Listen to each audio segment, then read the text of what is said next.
record. You know, it's like we start the show. Hello, Francois. Hey, hello, Scott. Welcome to the Omniverse show with Scott Lemriel on this wonderful afternoon here on the west coast of Vancouver and California. Yep, same time zone. Yeah. Thank you for joining us. And Scott has a lot to share with us. So let us begin. We were talking about the need for people, you know, because in these radio shows that are for the public, they are not like the private sessions I conduct for a few people. In the private sessions, you know, I take people out of their bodies, or show them how to assist them to get their body in the sleep state. They put it in every night anyway, but to stay aware as they move into other realities from it. It's important that people begin to remember what they are, that isn't a physical body, not an astral body. It's not look with 2 arms and 2 legs. It's spherical, like that printout of that Atma you have back there. Mm-hmm. Yeah. It's spherical shaped energy. It is not nuclear. It is akin to the dark matter in space in that it is not nuclear either. It doesn't obey the laws of physics as people thought it should. This dark matter between planets and space and galaxies is vibrant, powerful energy, but not nuclear. It isn't electrons or protons or neutrons. It's smaller and behind all that. People in the CERN Super Collider in Switzerland, the Large Hadron Collider, have verified that this energy exists behind matter, even in the dark matter in space. They don't know what it is or how to work with it, so they just call it the God particle, appropriately enough. But it's not a being you can worship. You could maybe parallel it to divine spirit, except people on earth don't understand what divine spirit really is. They call it divine, which in a sense implies some imperial lord or governor that you must worship behind all this. This is not the reality of how people work in the universe off-world beyond this planet, because they don't worship a supreme being. They respect the source behind all life, what people would call the supreme being. And they respect each other on different world systems and in different dimensions. And that's normal for people out there in space. It's not normal for anybody on Earth yet, because Earth is a quarantined planet. It means that it's quarantined in the solar system by very advanced races that are very kind and very evolved, because the people on Earth as they are dangerous and destructive. They cannot be allowed to travel among the stars beyond the solar system the way we are. Their prejudices and biases and fears of death and subconscious terrorizing drives that rule people on Earth today, most people don't even know they have, would mean they would go out in space in ships representing what? The United States, but not the whole world, or Russia would go out there, or China, all competing.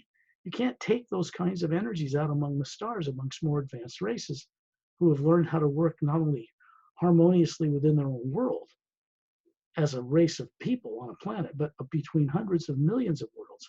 We can't take our planet of people like it is out there this way.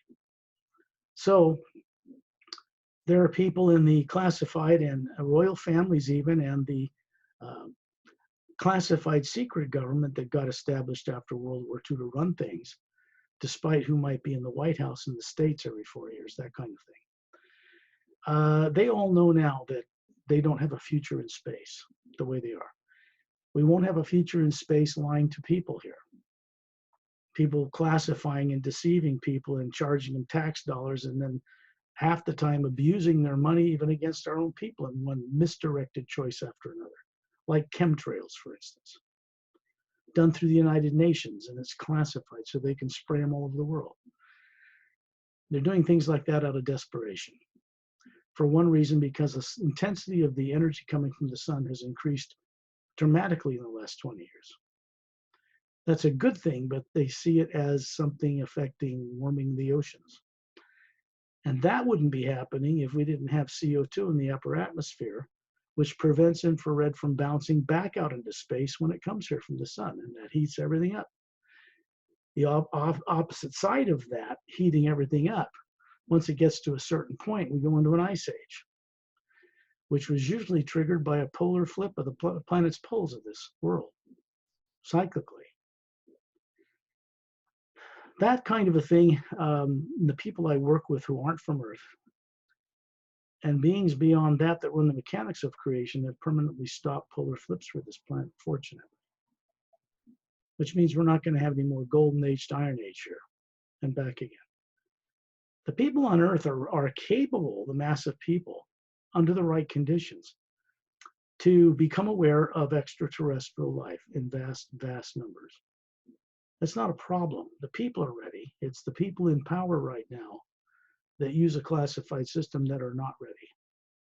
They're the ones most afraid of disclosure now, not the populace.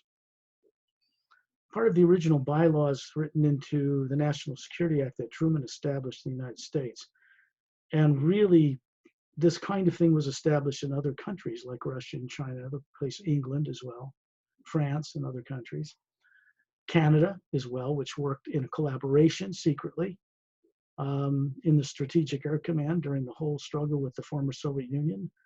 British officers and personnel were in the United States in our bases, and we were up there in theirs. So, you know, there's a lot people don't understand that went on because it was considered classified. The way the world is now, we're going to require the assistance of beings from other worlds who are kind and very much more evolved than here, human as well, in order to fix this place. For one major reason, because people have what you call subconscious minds here. And people on Earth think it's normal because they don't know what it is. Psychologists and psychiatrists do not have a clue in hell about what the mind is or how to work with the brain or anything else. Because they're thinking that the mind, that is the intelligence of a person, is in the brain, in the skull. And this is not true. The brain's function isn't to be the brilliant thinker. The mind isn't the real thought process for a human being. Once the being is, a body is mature, the Atma, the true being, the spherical energy being that's non-nuclear, runs a body and a brain through the pineal gland in the center of the brain. Now, this is known in some esoteric circles on Earth and still kept from the public. For a world like this to take its place among the stars, even in the physical universe, in the physical plane, we have to be a planet working with one benevolent government system. No classified system, no more lying to anybody. And then when that day comes, and it's on its way, beings from out there will provide us with the technology to change everything on this planet, because they've been flying around anti-gravitic ships and mastered genome science on DNA a long time ago. It's not a problem for them to share it with us, but they can't share it with a planet full of lunatics, driven with fear and greed and addicted to money and, you know, differences of religious opinion, all this kind of stuff. The religions we have on this planet, for one, that were originally founded by tyrant kings who had controlled the priestcraft here, those kinds of things did not originate on this planet. They were imported here in a history people aren't aware of. Subconscious mind that people take for granted on Earth does not exist in most races outside of this planet. They don't have subconscious minds through which somebody can manipulate them without their being aware of it. A subconscious mind is artificially created so that tyrants can manipulate, put things in it you don't know are there. Like, gee whiz, I'm on Earth, but I don't remember how I got here. There's an example. Gee, the stars, it seems like I'm so familiar with those other worlds, but I just can't remember. They don't remember their lives. They don't remember who they are as a being. They think they're a body. They look in a mirror and they think this is who they are. And they've got this thing called soul somewhere stuck somewhere. They're going to pull out and look at it someday. They think this is primary and soul is secondary. That's not true. It's the other way around. People on Earth have been misdirected and deliberately to believe that this body made of molecular matter is who they are. So that when they think in terms of dying or this body ceasing, they're terrified of death, the future, getting out of their body, or remembering who and what they were and what they knew before they were born. The subconscious program in them terrorizes them subconsciously. And when they try to look at that, their nervous system reacts and they get all weird and afraid, and then they run the other direction.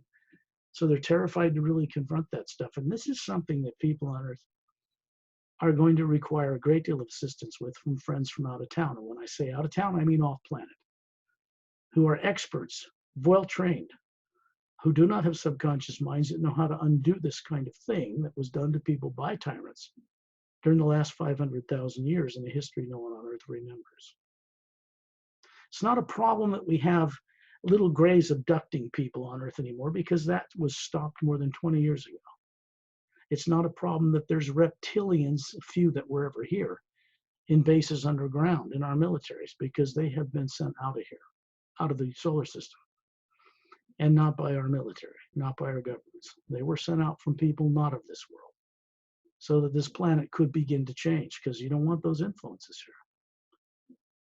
Now, the next step is for people to begin to remember a little bit more of who they are, gradually increase their ability to be courageous, and then with help and friends and some support, look at the stuff they're so terrified to look at. Because once they do that, the thing that suppressed their consciousness here becomes nothing more than a memory. It doesn't affect their subconscious anymore. It doesn't affect their nervous system consciously. And then other higher faculties can wake up, be recovered. So I wanted to state that right up front. When we do these little shows, the radio shows and all, or when the books are published, I can tell you there are people in classified arenas on the highest level here that look at all the stuff that's published, look at everybody that's a whistleblower, any hidden truth revealing person or anything claimed. And they look at it and they review it for two reasons. One, to make sure it's not revealing classified top secret stuff directly, because it might threaten their weapons development or secret mission they're doing with Russia or something like that, together out in space, which is still classified, and things like this. And they do it to see what could be happening in waking up citizens that could threaten their power base. But there's also a great many of them, probably the majority now, in the classified arena, including generals and things like this, that want full disclosure to happen on this planet. The main reason is because when they are compelled to lie to their own families and to everybody else, it's disease causing. It's negative, it's deceit, it's dishonesty, and it creates negative repercussions in time, space that come back to them. And they die and get cancer and do everything else anybody else does. Even with the advanced reverse engineered technology they have, it's not enough. They can't. There isn't any Illuminati person that's immortalized their body. You know, they're going to grow old and die. Because that kind of technology requires the understanding of how this God particle that isn't physical, that supports and is behind matter, works. Even to pilot anti-gravitic ships faster than the speed of light across the galaxy, you have to work with an energy that is behind and supporting matter. And if you don't know what that is and how to work with it, you're stuck with matter trying to get across space in matter. That's limited to the speed of light. You're stuck. You'll never get anywhere. So there's a lot people on Earth can wake up to. Any questions, Francois, you want to ask about this before we proceed? Well, just you're referring to that space that's between the stars is actually not dark matter. Can you actually elaborate on that? In physical eyes on Earth, they certainly, people on Earth, they don't remember when this was done to them, because it was done a long time ago and done to beings before they were stuffed in bodies here with no memory, terrorized. The bodies on Earth long ago were altered. The ones we have now on Earth, representing all the races, certain genomes, which are over 1 billion of these little switches, little genomes that make up the twin strand of DNA on human beings on Earth, were shut down because they're frequencies that control that. And if you're a tyrant race, you want to shut down things like living 2,000 years, being 400 and looking 36 years old. You want to make it down to 80. Let's say a reptilian race lives 800 and you're superior, you live longer. They capture you, they shut you down below them to 80 or 100 years so they can control you. You can't compete with it. And then stick them in, people in a body, terrorize them, remembering their higher faculties, make them think they're trapped in a body, for one, when they're really not. You get the person, the Atma, using its imagination to co-create with the omnipresent force, this dark matter, divine spirit, which is a co-creator with us, by the way. And it will co-create with us whatever we imagine into it, good or bad. Thus, the need to only work with the imagination properly. Or we create twin sets of circumstances that come back to us. And if they're positive and negative, then they trap us on this earth. So one of the first things I do in my work is to assist people to understand what this dark matter between planets and solar systems and galaxies and all the void of space is. Human eyes on Earth with certain shutdown genomes, one for longevity, shut down photographic memory, get you so you can only use 6 to 10% of 100% of a brain that's fully developed. That makes no sense to anybody with any common sense. If you have 100% brain, why can you only use 6 to 10% of it? Because they measure this, and that's about all people are using. They're too afraid to use the rest of it, basically. So this dark matter, when people look at a time-lapse photography from the Hubble telescope of billions of galaxies out there, you can find online, look it up all day long. The energy behind those stars looks black or dark. But to the Atma, that spherical being you have there, spherical, made of energy but not nuclear, sees that void of space as a white golden light. Brilliant. And all the stars that are made of matters, you can see superimposed right on it easily. I mean, you can see it supporting all that. So all the spinning galaxies and spinning planets on their axis to create gravitational fields, even if they're not spinning like the moon, how is it that it floats in this void we call space? Scientists on Earth know that void of space is not empty. It's packed full of a very powerful energy. An energy they don't understand. They've just detected a few years ago, and they know it's there and proved that it's there, which is changing physics as they understand it as we speak. Is the kind of energy that races out among the stars have understood a long time ago, and how to work with it, how to channel it through their craft so they can go across the stars through interdimensional doorways, powered by a power that's in the universe that doesn't burn energy, or there's no tailpipes on these craft. They don't even use energy. The energy just, it's still there. It'll get you from here clear across the galaxy, you know, in a very short period of time if you know what you're doing with that energy. But you can't do it with matter working against matter. Impossible. Because that'll be limited to the speed of matter as they understand it. Physical human eyes can detect light coming from the sun. It travels at 286,000 miles a second. And that's the limit of physical matter light. But it isn't the limit of the speed of light when it goes into frequencies above what people can see. It isn't limited to 286,000 miles a second. This is the mistake people are making on this planet about all of it. They have to start working with these energies they can't see with their physical apparatus like eyes and ears. Their instrumentation can detect it. You can even show it portrayed as false color images on these photographs of deep space from the Hubble telescope. You can see how beautiful these galaxies are, but they don't look like that to physical eyes. It is infrared, ultraviolet, gamma, X-ray, what they call these different higher frequencies of light and sound. It is not what people from other planets call. They don't call these things X-ray and ultraviolet and infrared. They have other terms for them, more practical and with understanding of what to do with them. So it is just a higher science, an understanding of the dark matter that's holding up the physical universe and supports the astral, causal, mental, etheric, the void that some esoteric groups on Earth know of.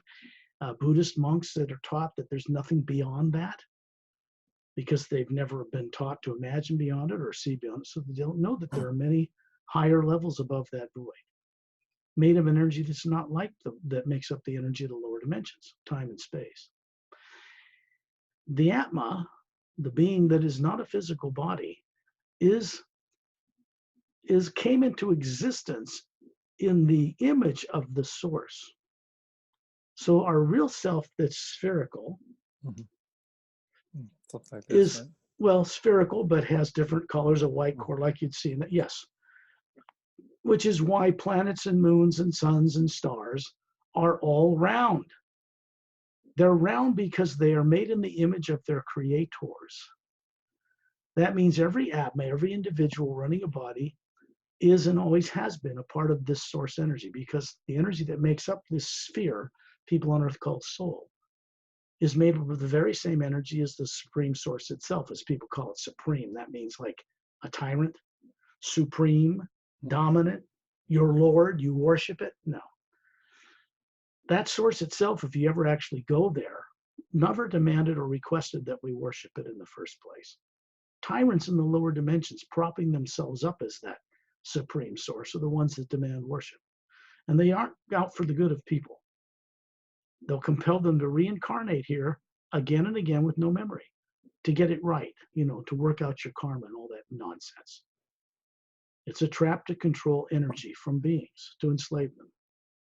I don't mind saying that here, because even the beings they've been worshiping are going through a change right now for the first time in the entire history of the grand multidimensional creation. They're being, shall we say, compelled to understand why they can no longer trap souls. That's a big one. So my work, yes, it deals with extraterrestrials, but it's a much deeper and far more deeply ranging and wider agenda or movement of energy than just extraterrestrials. Think of extraterrestrials also as people from heaven, dimensions above the physical world that live there on worlds and have systems, and goes all the way up to what people call the void. And then there's beings that live in the upper worlds above that, working with a pure positive energy where they co-create together. There is no cause and effect, no karma, no maya, no illusion. And we all originate from that source. It's just that a great percentage, a good half of it, of the higher dimension beings over the time that has elapsed, several 100 billion years, have become trapped in the illusion of bodies in the lower dimensions, and they have not been returning to that source as they were meant to. We, the Atma, us, the real us, are meant to become trustworthy, conscious co-creators with that source for the uplifting benefit of all life, not just life on one little planet Earth, all of it.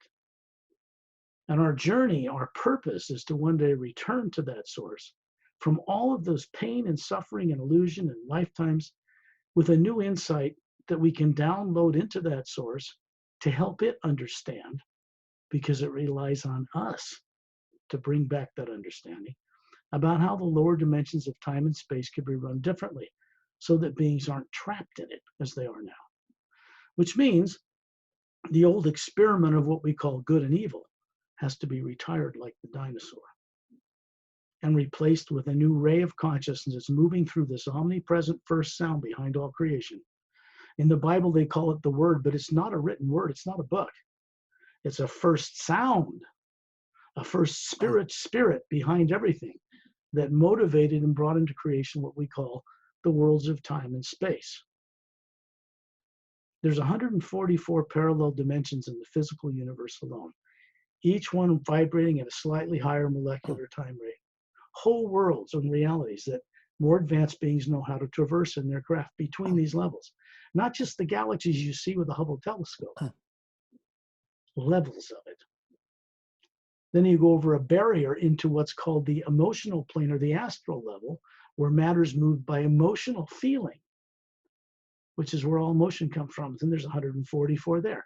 Another barrier, then this causal plane of causation, and then the mental area where we get our brilliance and our mind from, channeled down into the brain of this physical body through what we are.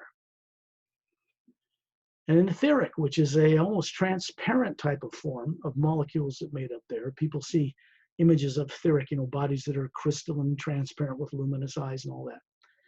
But that body too is not the body, the source sphere that's running it. That body is limited to the etheric plane. It cannot go to the causal and it can't go across the void. The being running these bodies can move across that void into the upper worlds from whence it originated. So again, this is not what was made in the image of the source. The sphere, that was. And it's energy. And it's indestructible in that it's not made of protons, electrons, and neutrons. A nuclear bomb could go off under one of those, wouldn't hurt it. fry a body all to hell, right?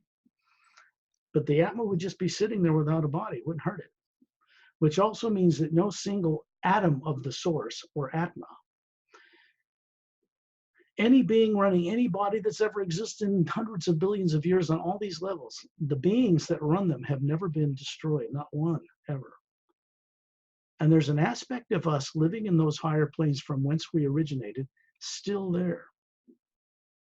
It may not remember it, but it's destined to at one time to remember everything.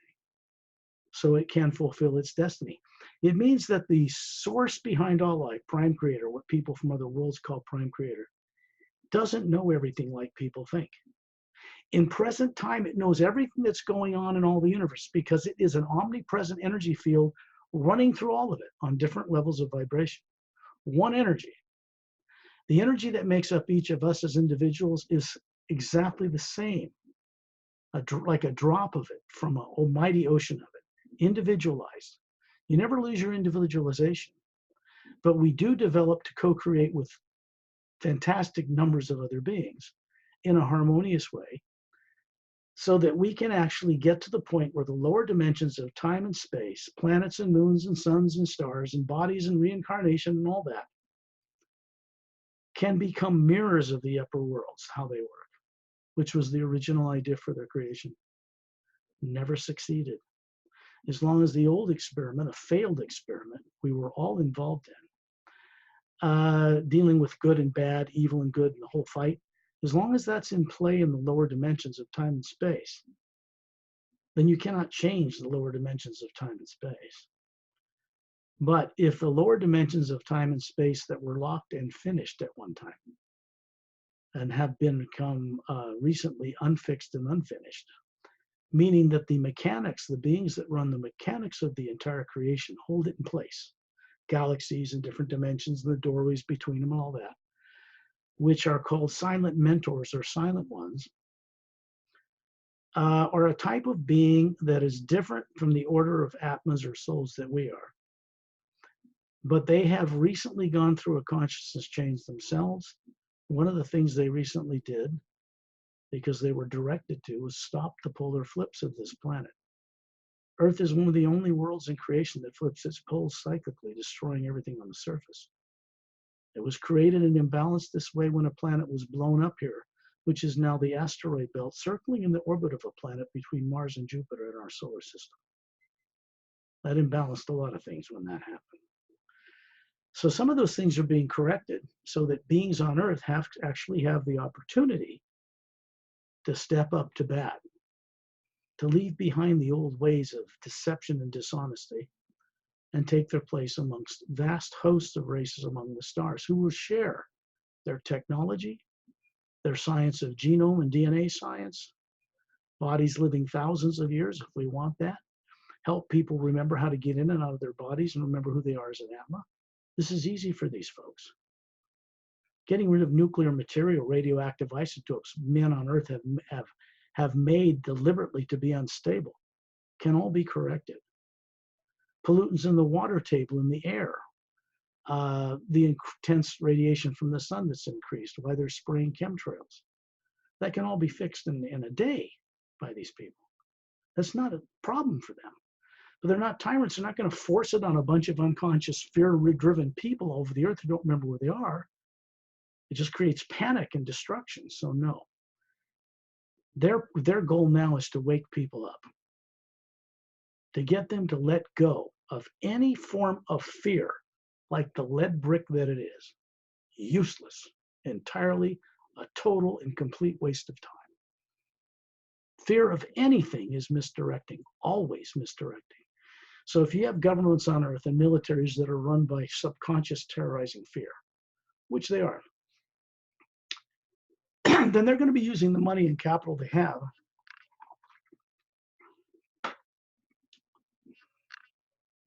thinking they're doing the right thing and making wrong choices. They realize the choices cause repercussions. Pardon me. Then they shuffle more money into it to fix the problem. And this is a perpetual cycle that ultimately ends in destruction.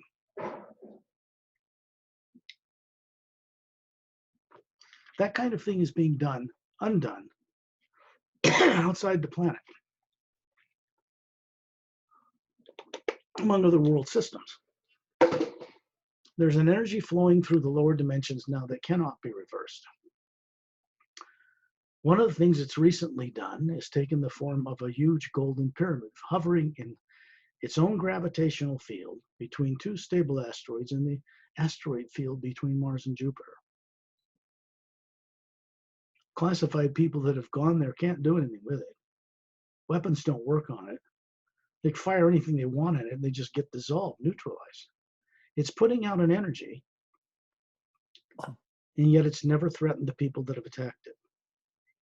And over time, these people are becoming ever more aware that they're not being threatened by this. The disclosure has nothing to do with threatening anyone. It has to do with freeing them from the fear that drives their lives to make mistakes now. One of the biggest mistakes is thinking it's righteous and correct to lie to people through a classified system, because the people doing it in that system are suffering from doing it. They couldn't be otherwise. You cannot put out negative energy, which has artificially created itself from the subconscious, and deceive people and not suffer the repercussions for doing it. It's one of the basic fundamental laws of physics in the matter universe. Every action creates an equal but opposite reaction. What they put out comes back to them. It's a teacher. What we're supposed to be doing for an awake being on other worlds, let's take a human being on another planet, not on Earth. They have a photographic mind at birth. They remember everything. They use 100% of 100% the brain they have. The DNA they have has no shutdown genomes. On Earth, it's recently been discovered that the junk DNA or genomes that were mapped out through supercomputers, over 1 billion of these genomes that make up the twin strand of DNA in a human being. They realized that what they thought was junk DNA is not junk DNA, it's just turned off. They don't know yet how to turn it on, but they're starting to figure it out. And as long as that means classified, it's not going to help the mass of people here, whatever they discover. And they're never going to discover how to use it quite right, using negative energy to do it. Negative energy creates negative results. There is no such thing as anybody on any world in any dimension ever inventing anything worthwhile through fear or negativity. Tyrants have stolen devices and technology from good beings who they captured or suppressed, which is how they get it. But they don't develop themselves. That's not possible. People become aware of this. They begin to realize even tyrants at one point, when under the right conditions, will give up being tyrants because they realize there's really no future in it. There's no future for this planet's people in space, like Star Trek, in the future. Radioactive warp cores. That's not even legal outside this planet. There's nothing constructive can come from an imbalanced isotope that will kill everybody. You blow it up and it kills all life. No. Such things don't exist in nature except in suns. On planets, there's no such thing as a natural nuclear explosion. Those things have to be altered by men, misusing advanced extraterrestrial science that was given to them illegally, breaking an off-world treaty by tyrants and their agents, which was first given to Hitler's scientists. They were not more brilliant, like people misunderstand. They were given something illegally that put them ahead of everyone else. Hitler's goal was to annihilate 3/4 of the population on this planet for the people that controlled him. They weren't from Earth. That failed. As everybody knows, it didn't work. But he tried, and he would have done that had he been given the power to do it. Nuclear technology was not developed by people on this Earth. The technology, how to understand it so bombs could be built, was given to people illegally. The Nazi scientists that were brought here after World War II and into Russia, split in half kind of thing, brought with them a connection to these little grays that were working under the orders of some other tyrant race. And their goal was to get control of the resources of this planet in a way, covertly, they couldn't do directly because they're policed. This treaty outside of this is policed. But that doesn't mean tyrants won't try to do it anyway. They're just pissed off because they lost a war 500,000 years ago, which they did. And their worlds weren't bombed. It's just a treaty struck and everybody rebuilt. If you know anything about tyrants who are driven by fear, they will try to sneak around the universe, grabbing up humans wherever they can when they're not looking, out of revenge, and kill them, do an implant session around them that forces them to forget, and stuff them in a body on Earth like a political prisoner. So nobody knows what happened to them. Very clever. Then they put an energy signature around the Atma-self, which they can't alter or destroy. It's like a field of energy through which people look to the multidimensional universe. And when they see these distorted images that are run on subconscious level, you're not aware they're there. Then when you look out in space, you see distorted images of terror and fear and domination. People don't see or hear what's in the recording, they just feel it. And it's the feeling that misdirects their conscious choices. So we got a garbage truck going by out here. We'll wait till it passes and we'll continue. Okay. So basically, the disclosure will be something that will be presented to humanity eventually. So. Yeah, because the people in control right now, meaning the classified government, is not comprised of elected officials, not the President of the United States. It's not the Queen of England, it's not any of that thing. It is people that are drawn together, have a chairman, and they elect themselves to continue to run things basically centered around extraterrestrial technology development, period. That naturally goes into a focus in their militaries for weaponry and all that kind of thing. Advanced space travel technology, that kind of thing. But because it's classified, the people on Earth grow up in school systems and colleges taught by non-classified PhDs who themselves only work with theory and do not know on this planet what their classified brethren, co-workers, or peers know. And their peers in the classified arena that have an understanding of higher science and that extraterrestrials exist are not allowed to tell their fellows in the world. This is the world we live on today. You got some few very highly classified scientists that are in the know who can't talk to their fellows who have PhDs in physics or science or astrophysics or astrobiology or, you know, study of dimensions, quantum physics, that kind of thing. You've got the theorists, you got the people who actually know how some things work, at least the study of anti-gravitic technology, for instance. This is not new. Anti-gravity ships traveling across the stars that don't put anything out of tailpipe and are not driven by unstable radioactive elements. They're not. It's very old technology, hundreds of millions, even billions of years old. It's not new. There isn't going to be anything anybody's going to invent on Earth that's new that doesn't already exist somewhere else out there, long ago. The beings I know and work with would gladly give that to people here when they're ready to receive it responsibly. So they're in the process of assisting people when they're out of their bodies at night. Everyone puts their body to sleep like they're some kind of master expert every night without even knowing the faintest idea of what it is they're doing. The body and the brain do not put itself to sleep. The brain is a machine. The body is a machine. It's a carbon-based technology that runs at 98.7 degrees.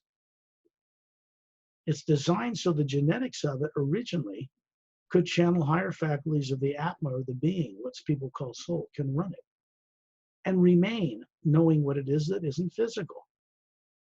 The problem is people no longer remember that on Earth. They haven't got an idea what soul is. They hear about it all day long. They don't know. They don't know what it is or who they are, or how they fit into it, what the supreme source is, or they don't think they have the ability to understand it. If they try to understand it with a human brain and body, they've got this one lifetime that grew up learning only what they were taught on this planet. Then no, they can't understand it. This body can't even understand a past life unless that spherical being downloads it from its memory into the brain of this lifetime, this body.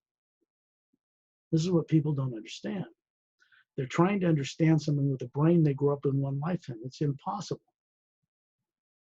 But when they remember who they are that's running this body, this spherical part, it can know the source intimately. It can know how it works. It can understand how the grand multidimensional creation works, how itself is an Atma, what its energy is, the layers that make it up, and the different faculties in it, how to use them, recover them, exercise them, bring them back into consciousness. Once that's done as an Atma, the Atma can recover the ability to know how to download that awareness, that enlightenment into this body and this brain that has this one lifetime. Because there isn't any other way the bodies and brains that people have here are going to get that information. It's not in the brain and body they grew up with here. So Scott, what happened to the Atma that create for people the inability to have their recall of previous lives or where they come from? What actually happened to humanity's Well, Atma? let me put it to you in a visual way. And we'll take one of these spheres that I have, okay? Let's take this sphere, this green stone, and consider this as an Atma. If you'll hold that poster up right there, so people can see it, hold it still so that it can come into focus on your camera. Okay, you can see in the center there's a white core, and it's like the brilliance of a sun, okay? It is a white, powerful energy. It is the atom or Atma that is the consciousness of the individual made of an energy, but not nuclear energy, not atomic, as people in their limited understanding on Earth understand today. It isn't electrons and protons of matter and energy in the physical universe. It is made of an energy that comes from beyond the void, many dimensions up from here. It has a field of energy around it, like about out here, that comes from a white to a yellow energy, and there's little teardrop shapes in it, certain level of them, and each one of the little teardrops is a different higher faculty of being. Then around that becomes red, then orange, then red, then green, then blue, then lavender, then violet. This is all the layers with little teardrops, different faculties that surround the core of a being. And there's a golden white energy field around it that's emanated from the source in the center. This is what a soul looks like. This is what we're made of in the image of the source, which looks like that on a much larger scale. This energy can move itself around the multiverse, in or out of bodies, up and across the void into the upper worlds without the limits of time and space and gravity and black holes and distance, limiting it at all. Because it moves through an omnipresent field of energy, what people call dark matter, which even on Earth they know it's not dark, they just can't see it, but they know it's powerful energy. And it can move through that energy, even go through portals, doorways between dimensions. People in more advanced craft know how to travel between the different levels of parallel dimensions within the physical construct. 144 Earths that exist in the physical universe that you know nothing about. There's one that's in the same space, basically, as the Earth you know, but in a higher molecular time rate, it's quite different than this Earth. These beings know how to move between those planes all the way up to the beginning of the lower astral plane.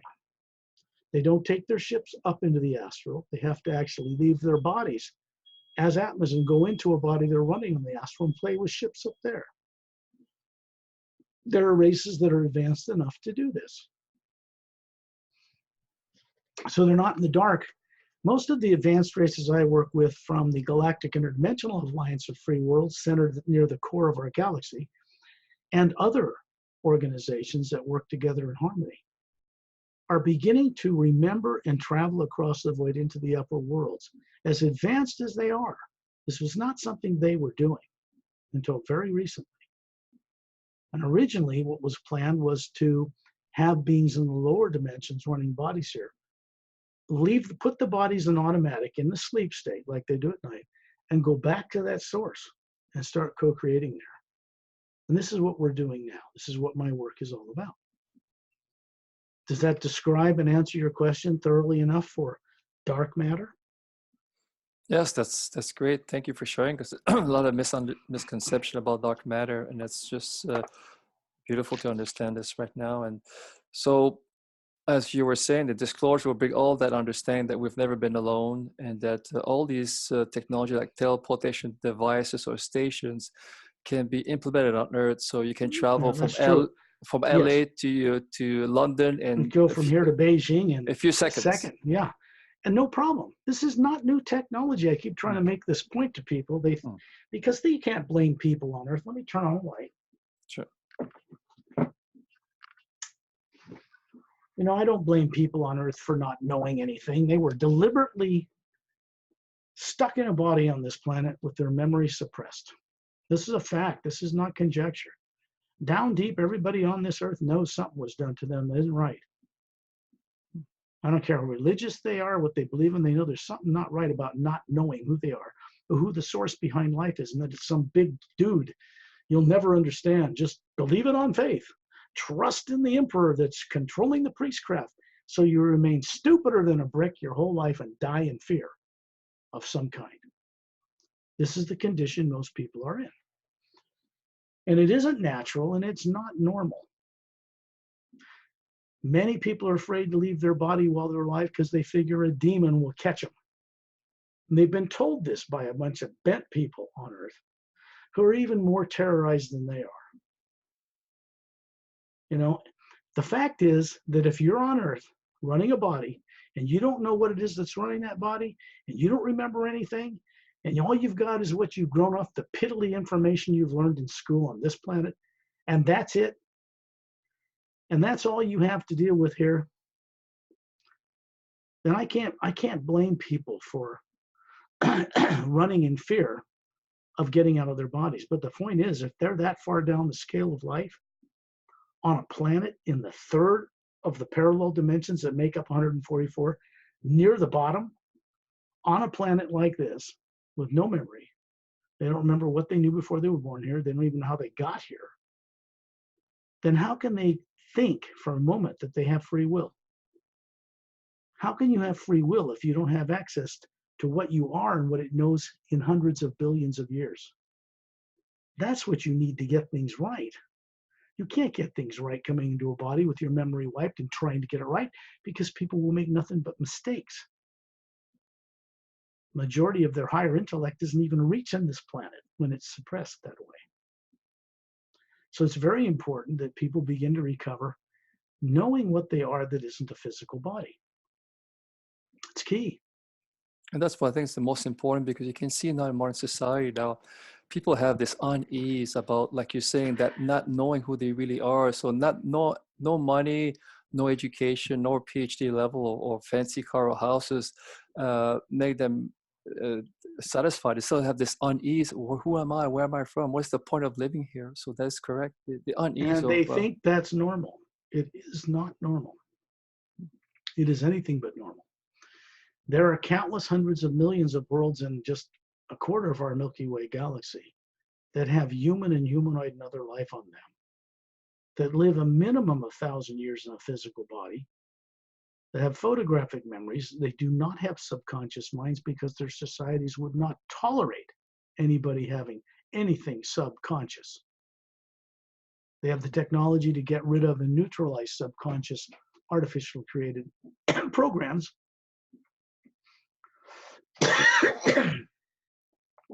that produce a subconscious experience. Subconscious means you're not aware of what's going on in it. It's subconscious. But there are technologies in space and other worlds who know what they're putting in it in order to keep people, for one, working on Earth with no memory. That way everybody's getting resources out of the ground. It's being shipped off world secretly in a classified space program by these misdirected people who thought it was a good idea, who some extraterrestrial tyrant races promised them their more antiquated extraterrestrial technology in exchange for these resources. They realized shortly after they made that agreement, they had made a mistake, because these tyrants had lied to them on many levels.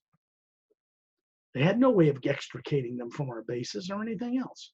That had to be done by, as I call them, friends from out of town, very far out of town. because that whole thing was policed. There have been ships shot down in our atmosphere that our governments have recovered that were not shot down by any force on this planet in a policing action. Ships that were about to do something so diabolical would have ruined the earth, and they were stopped, but not by us. Nobody had the ability to knock down an anti-gravitic ship in 1947, period. And radar doesn't do that. That's nonsense. That's propaganda for the dummies on Earth. To believe radar knocked, craft from another star system out of the air. Baloney. That's nonsense. Something did. In the crafts that they found, inside wound around the hull were fiber optics, where light could be traveled at speed of light or faster and create a field around it. A little computer chip about an inch square ran the whole craft on a level we can't even duplicate yet. The amount that can go into that little square. Give you an example of what was developed out of that little square. Back 35 years ago, there was an article in Popular Science that came out of a company that obviously got militarily classified right away, which means you'll never hear from them again. And they made a little cube out of pure optical grade quartz. They accessed it with lasers so that they could use each of the parallel molecules in a piece of quartz, like a bit in a computer. They said they had this working. Forget about Bill Gates, forget about DOS and the kind of stuff we're working on now. In the classified arena, they knew how to, they said in this 1-inch cube, they could place all the information in all the libraries of the world in 1 inch. Then, so, what they're doing now, what they know is quite different than what people are being told. It isn't along the lines of the most advanced technology out there. No. The beginnings of anti-gravitic technology is just part of the formula. Pilots on Earth that have subconscious minds full of fear, pilots in the Air Force, Navy, Marines, anything, Russia, anywhere. When they get into these craft and they try to work the technology to go between dimensions, the psychology of the subconscious, these beings, it just kicks in, misdirects their nervous system. Pilots have crashed these craft into mountainsides and killed themselves.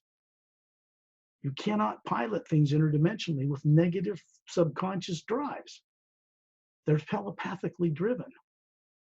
If you make a bunch of buttons and computers to interface for people on Earth to do it, there are limits to its use. Very difficult to make one of those go beyond this solar system faster than the speed of light, or leap through interdimensional doorways to do it. You have to be able to think multidimensionally and not be affected by subconscious anything. So there are limits to what people can do. Reverse engineering this stuff while still deceiving the people all over the planet and themselves, that just won't work. So I bring this up because if people on Earth hear it, some part of their being begins to surface and understand it from the time when they knew it before they were born here with no memory. It starts to come back. That's the kind of thing that changes consciousness here. When beings who are capable of it see you as the Atma, the spherical being, when you leave your body at night and you put that to sleep, people leave their body and go somewhere. They're not trained one iota, one little bit about what to do with this growing up on this planet, what they are that isn't physical, or how to download memories from where you go out into other worlds and bring it back and put it down through the pineal gland and run it into that brain so you have a memory of what's going on in a mind and body that doesn't have any experience of any of that. So people just don't exercise their higher faculties, and they're terrified to use them. So they don't bring back most of what they do in their bodies. But everybody on this earth goes somewhere. A terrorist will go and meet with negative beings somewhere, maybe in the lower astral plane or some other reality, because they're drawn to it. Their imagination connects with negative things. And anybody else that's on Earth that says, I want a great life for myself and my family, but I really believe in this meteor hitting the Earth. There's going to be an Armageddon any day, and we're going to be saved by someone, and they're going to destroy the Earth, and it's going to be all wiped out and all that. They're putting out in this omnipresent, co-creative field of force, what they call divine spirit, is a living field of energy. It isn't the source, but it extends from it. And it co-creates with us, good or bad. So people will put out good and bad in the future, and both will come back. The two are like forces that are positive and negative that should be in harmony, with another energy keeping them that way, are like this. They short out and ground to the earth, and people remain unable to wake up. People are afraid of having their internet affected by the men in black. I hear this from UFO people and disclosure people that I don't work with or collaborate with all the time, that they're getting interfered with this and with that, and they want donations because they're getting, they're getting interfered because part of them is putting out a negative imagination without knowing it, linking to the channels in the satellites, and they're being manipulated. When I do this work, there is no one from any of the classified communities, no government, either on world or off world, that interferes or does anything through those satellites in a negative way towards this work, ever.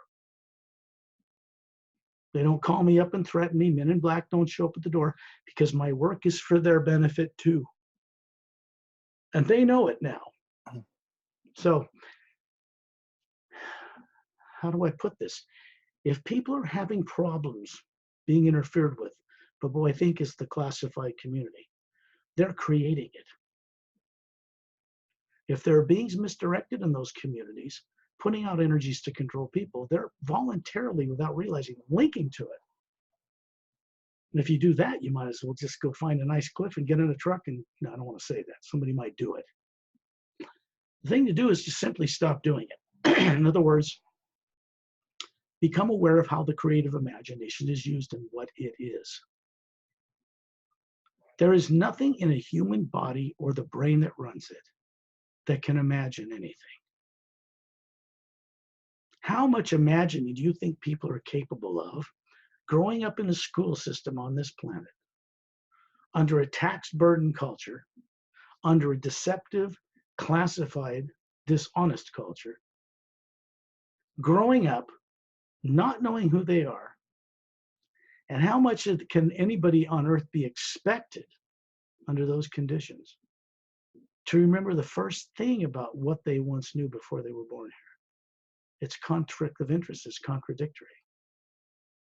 They can't do it.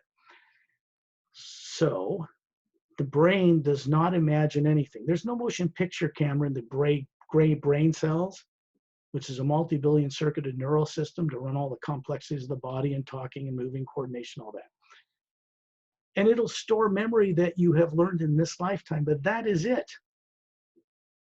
The Atma that's spherical, that runs generally outside the body and runs it without being aware it's doing this anymore, after a while begins to identify with bodies as who it is.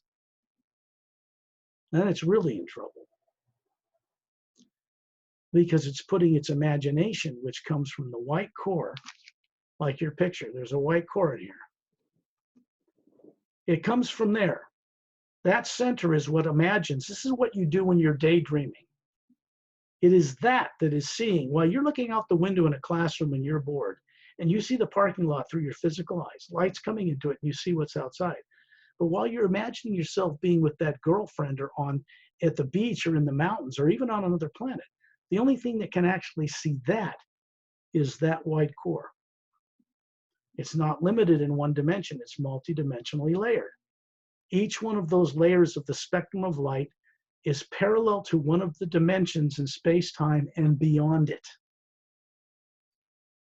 This is not something that's taught on this earth. If people grew up knowing this on earth, there wouldn't be any problems on this planet at all today. None. There'd be no hidden government, nothing would be classified, and there would be no need to pretend that extraterrestrial bad guys are going to come here and bomb us out of existence. So we got to have a tyrant government, one world government, to lie to people to protect us, kind of thing. That's never going to work, because people out there are not going to tolerate it. They aren't. And the people that are on earth who are planning that know that now. There's no future in it. There's no future in space the way we are on this planet, because those races out there that I know and work with wouldn't tolerate it. Would you? If you were out there? No. You're going to get a US flag on a spaceship, anti-gravitic or a rocket, going to some other solar system and planting a flag there and bilking its resources, because the fact is, space in our galaxy is already occupied by more advanced races. We're going to run into a problem thinking like that. But they are wondrous beings, and they will help us take our place with them when we can accept it of real free will and request it. This offer was made to people on this earth at the end of World War II, and it was turned down. Tyrants offered technology to a certain president who signed a treaty with them against his better judgment, here and in other countries, who didn't require we give up nuclear bombs in order for them to work with us. Royal family bloodlines from other worlds. Signing anything with those guys was the biggest mistake anybody ever did. Do I blame them? No. Because these tyrants would use a technology on their belt buckle that would implant a subconscious in these people that wouldn't change their sense of humor, their character, but it would misdirect their decision-making in their favor. And this was done when the CIA was just being formed, before anybody could have even seen it coming. And we brought those Nazi scientists into this country who brought some of these controls with them. This was the problem. So even though Hitler was stopped, the programming and the negative effect has been with us. This didn't start in 1900 or World War II. This goes back 500,000 years in galactic history. Earth has been unusual because its poles flipped every 100,000 years completely over. The physical poles, the whole planet flip around, and that would change the whole landmass over the core, and oceans would rise up and continents sink, and then you have an ice age for a while, and the cloud cover covers the earth, volcanoes, and then it freezes. That's where an ice age comes from, by the way. And then, after a time, under treaty, Earth would be recolonized. And because of that treaty, it's always small groups in small areas on Earth for scientific research. Tyrants would bring their slaves here, oftentimes human, with shut down genomes. When one of these shifts happen, they just leave them to die. Split. Good guys would take their personnel off planet. So you've had a planet of people where maybe 2,000 people worldwide survived this catastrophe, turned back into savagery with no technology, all destroyed, and then you grow another culture over 100,000 years. And then it's destroyed. It's not fair, because this planet and people living on it have never had the opportunity to evolve like people do in other worlds for hundreds of millions of years uninterrupted in this way. So one of the first problems that had to be solved to bring disclosure is to stop the polar flips of this planet. There is nobody on this earth or technology combined that can do that. In fact, there's no technology among the Galactic Alliance itself that can do that. It took the Say rays and the silent mentors, the mechanics of the entire creation, multidimensional, to change in consciousness to want to do that. So which means that something has changed significantly in the worlds above the void that is redesigning the way the lower worlds work. And we're in the middle of that process. Nothing more wondrous could possibly ever befall us than something nobody expected would ever happen, and hasn't happened for 200 billion years. I mean, that's something. For us to become aware of that and to co-create with it is our great gift and pleasure and joy. At one point, people on this earth will be able to join those beings in other worlds and play among the stars. The technology will be given to us. There's no money involved because it's illegal out. They don't use it. People on Earth can't even conceive of how a society could work. Hundreds of millions of planets, even billions, in many galaxies, and not use money. Well, don't they barter? No. Because if they bartered, somebody would have all the sheep, and you wouldn't have any, and they'd still rule. No, bartering doesn't work. It's just another form of money. Bitcoins, what are they?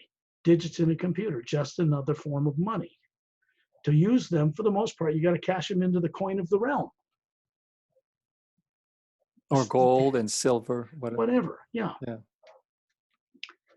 So money was invented by tyrant races among the stars to control their people and to brainwash people, to condition them to it. The fact is, on this earth, even though we have to use it because everybody is brainwashed with it. So if you go want to buy a burrito, you better give them some ink with paper on it, or they won't give you the burrito on this planet. But there's no gold or metal behind any money on this planet, any government that I know of. British pound sterling, baloney, they don't back anything with silver. Nixon got rid of the silver standard after the gold standard we were taken off him when he was president. We haven't had any backing any of our currency since. It's just bark from a tree made into paper with a special ink on it, says legal tender, and then we use it. Most of the money that's in the world is digits in a computer. It's not even printed paper. You have a relative value for precious metals that can be exchanged for ink on paper. In times like wartime, they make you turn in your gold. And you know what they give you? Paper. They get the real value.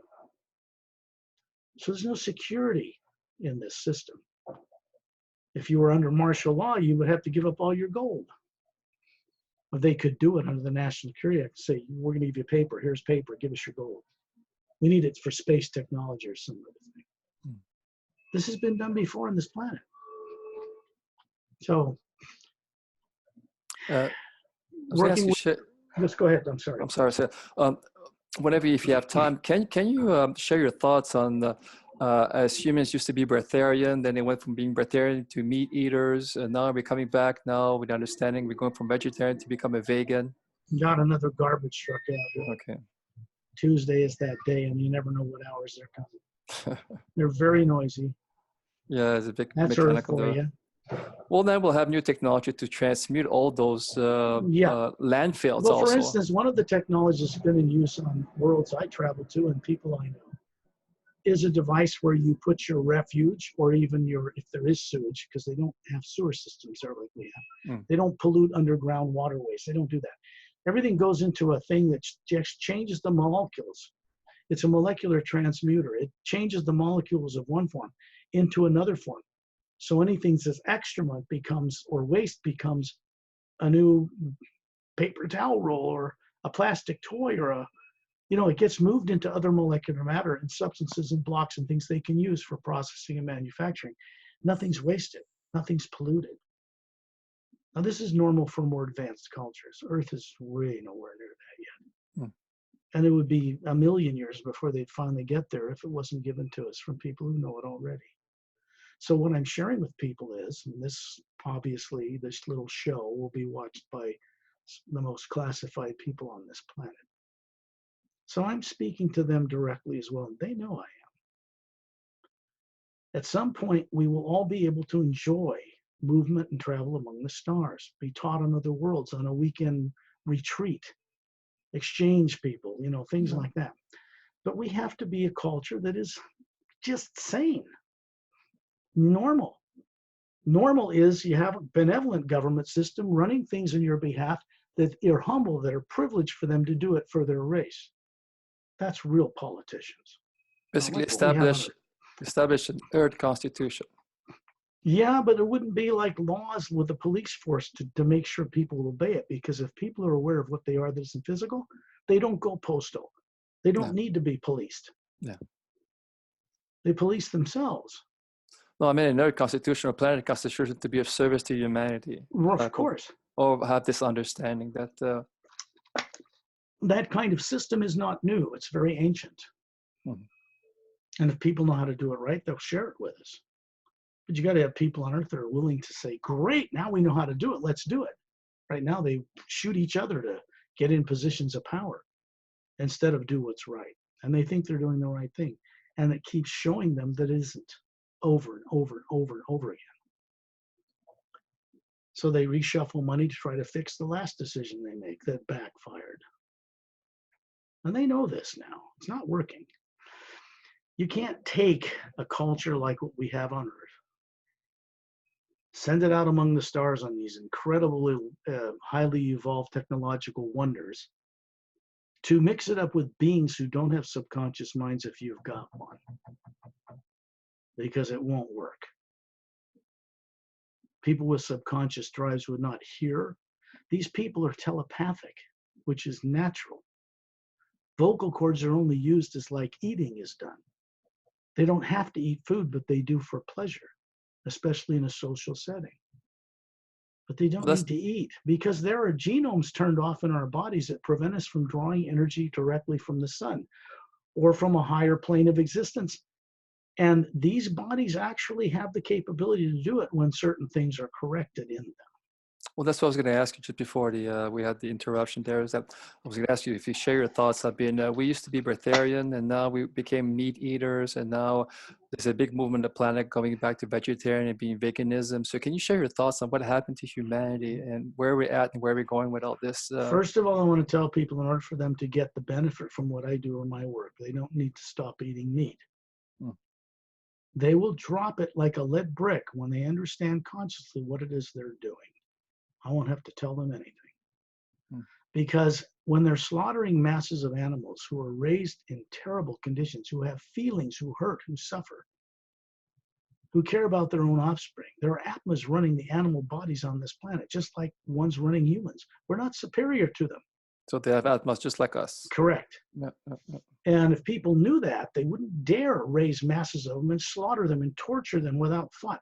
Most people are eating 3 types of decaying animal body parts every single day.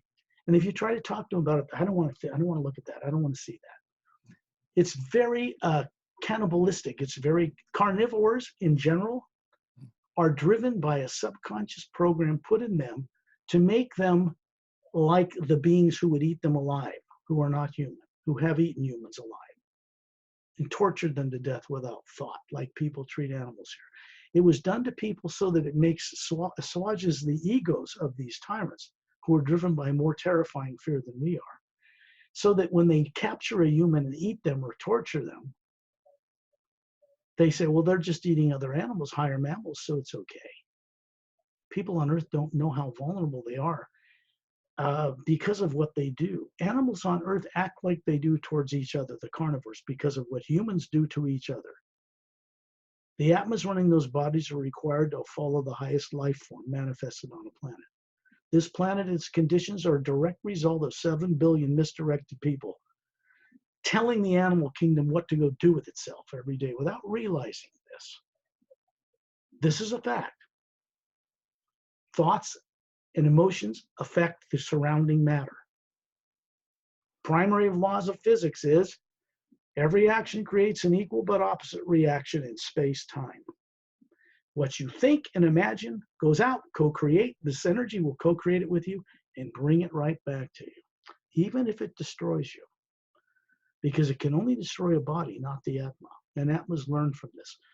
God, so painfully slowly, the way the old system has been working. There's a new kind of ray. There's all these different creation rays. And there's a new kind of ray that was brought into existence in the upper worlds recently, about 8.5 Earth years ago, above the void, that has to do, and it only works one way. It's designed to retire the experiment of evil, Maya, illusion in the lower dimensions, from the conscious subconsciousness of beings, replacing it with an energy that inspires beings to only use their imagination, what they create and visualize, which comes from the sphere, not their brain, in ways that will only be uplifting and of benefit to all life. Not just life on Earth. All life in the grand multidimensional creation. To do this, to fulfill our destiny to become co-creators with that source, we have to be aware of what that life is in the grand multidimensional universe, don't we? Practically. Or you can't respect it, or yourself. This is all recoverable. The Atma can know this kind of thing and understand it. One lifetime, one brain, and one body cannot. But the Atma can learn how to download wisdom and enlightenment to this body form, which is what enlightenment is, so that the body becomes a vehicle to run much higher capabilities and faculties through that physical form. So when you walk up to your neighbor, you're looking at the Atma, talking to him. When you're looking at the body, both. Instead of just thinking your bodies, and you don't even know what the Atma is, you have no idea. What people on Earth call soul has a structure, a form. It cannot be destroyed by any force in the lower dimensions. But it can be made to forget. It can be manipulated to imagine negatively against itself. So its energy can be used by tyrants. This is a fact. This is just misuse of advanced extraterrestrial science in a bad way on people. And this goes back in a history, I mean, it goes back 500,000 years ago to the last 5 polar shifts of this planet. The last one was when Lemriel or Mu was destroyed in a big continent 2/3 its size called Atlantis. Wiped out. New continental landmasses rose. Back then, there was one volcanic island that survived that stayed above water when new landmasses rose, and it became down in the Bermuda Triangle area. It's not over in Greece, and it's not over somewhere else. But you have to remember, if you want to know what it looked like where it was on Earth today, turn the poles of the planet upside down and look where the continents are. And then visualize it from there, or you'll make mistakes. That's the way to do it. So once you know this, you can take a globe and turn it upside down and say, oh, where's the Bermuda? Oh, so it was over here. So they think it's where Greece is now. No. See? Because people don't think this way. They don't remember. So they don't know how to do the right thing to see the right result, mathematically or in science or anything else. You got to go back down the time track and really look at this stuff, or you're never going to be picturing it properly. And you won't be understanding it. Okay. I was going to ask you, Scott, for the people, where is the position of the Atma above their head? What location? There's no limit to it. It could be. Okay. It could be in the center of the brain. It could be 4 feet wide. It could be sized. It could be outside the planet, running a body here, and the being's too afraid to even get near it, and it doesn't even know it's that far away, which gives it very little relativity to running things properly here. It's too far away. Or it could be behind the head, stuck inside here, or body part, or fixated somewhere. But it's really, this being is not material or nuclear. It's not radioactive. There's no quantum physics involved in this. Quantum physics works for the lower dimensions only, not for across the void. It's completely different energy up there. This is made of the energy that comes from there. Planets and suns and stars and moons and galaxies and all that, meteors, are made of molecular time rates on different levels. They're made out of this energy, but it's slowed down into becoming atoms and electrons and protons and that kind of thing. The power that runs them, which people in the CERN Switzerland, the super collider, know, is an energy that's running all that, motivating it, that is not nuclear, does not obey the laws of physics as matter does. They know that now, even on Earth, and that's a good thing, because it's part of enlightenment. It's not a good idea to throw particles, smash them into each other at the speed of light, but that is how they discovered this. So there's good coming from it. It didn't open an interdimensional doorway and all demons are coming from it that people are touting out of fear. No. Those kinds of beings don't need the CERN super collider to open a doorway to come here. That's not limited to that. If a being is so far shut down that they don't remember who they are or what they are that's running the body, which is the majority of the 7 billion people plus on this planet, hidden government, royal families, the rest of the masses, all of them together. If they don't remember that, and they don't remember what they are or what they knew before they were born here, how are they going to exercise true free will to get out of here or to recover anything? They're so far down the scale of forgetting and afraid to remember. Collectively, the planet's peoples could not get themselves out of this mess they're in before they ruin this world. They're going to require the kind assistance of beings like themselves who don't have subconscious minds, human and otherwise, to come here and openly, through disclosure, change this place, or we will not survive it. Subconscious drives ultimately make people make enough mistakes to destroy this planet.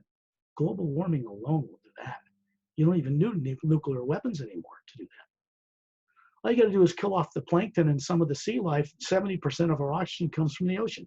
You raise the sea a couple of degrees, the polar ice caps melt, the plankton dies, the seafood chain dies, and then people will kill themselves because they think, I can't live without eating fish or animals. Psychologically, they will kill themselves. But it's not true that you need to eat those things to live, because I don't eat them. I don't eat animals or seafood or protein or dead flesh or shut up body parts or anything like that. Took me most of this lifetime to finally drop it. I'm fine for years and years. I mean, I don't need any of that stuff. It's an illusion people are suffering from. They're terrified of almost everything. Giving up the... People are raising animals so fast now with growth hormones to satisfy the lust, the craving people have, like animals, to devour other flesh on a physical level. They can't even keep up with the demand. Billions of cows and hundreds of millions of chickens. They just can't keep it up. There's no future like that. You're not going to take a spaceship from Earth across the galaxy to Namaste, where I came from in one lifetime, and bring refrigerators full of steaks to eat along the way. Not going to happen. Everybody knows that. And if that's true, then it must not be normal to try to think that way. Because no one's bringing that kind of stuff in their ships to this Earth, I can tell you that for a fact. So the Earth is not normal at all, but it is now destined to be that way, unexpectedly for the first time. This is what my work's about, simple and clear. I'm not motivated by power and money and fame and fortune. Oh no, I'm motivated to be part of the experience of witnessing this planet change for the first time. I'm not from here. I'm not going to stay here. I'm going to go back home. Everybody on Earth is not originally from this planet. Every single race represented here, Asian, what they call African American, American Indians, Aboriginal tribes, Semitic, whatever they are, Chinese, Japanese, I don't care. Those races represent the type of human beings that evolved in whole world systems out in our galaxy or other galaxies. The variations being derived from those world systems around their suns. The darker skin, the slanted eyes, all that skin color. They did not evolve on this planet ever out of the primordial soup. From an amoeba, it became a fish, started flapping its, its fins on the land, walked on land, grew up to be a dinosaur. Then it suddenly became a Cro-Magnon man, and here we were, human beings. No. We did not come from monkeys. We're not related to them. The genome similarities is just the way genome science works out in the multiverse. You got another one of these idiots coming by here. Have no idea what they're doing, picking up the garbage, the noise they're making, or even what's going on. But they do a service. Well, I was going to let people know that all the information that you share can be found in your books. If you'd like to share with us your 2 books. Oh, sure.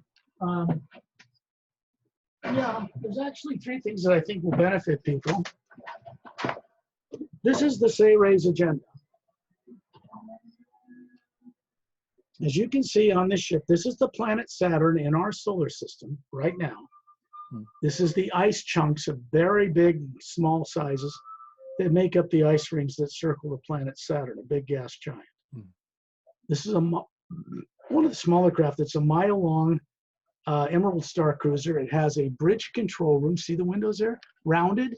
Has an identical bridge on the other side.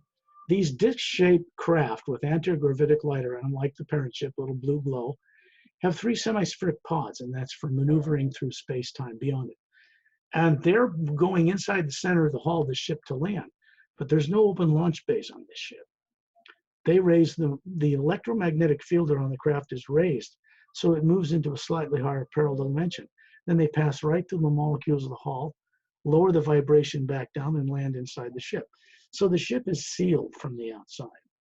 It's designed to go through interdimensional tunnels or doorways for over long distance. This is what this ship's designed to do. And it's permanently stationed here in the ice rings in our solar system. The people on this ship and the people that work in a Mount Shasta in Northern California, the base, in a slightly higher frequency in the interior that's hollowed out of that volcanic extinct mountain that was put there in 1908, are responsible for preventing us from having nuclear war during the former struggle with the Soviet Union. 12 separate times they pushed the button to blow us all up. And their launch computers were shut down from space every time. Not by us. So they don't want to run the governments of the planet. But they're not going to tolerate that because that would harm other worlds and other life we don't even know exists, even in parallel dimensions.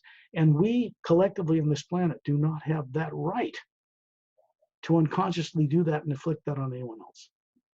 Number one, or we'd all be dead right now from nuclear war.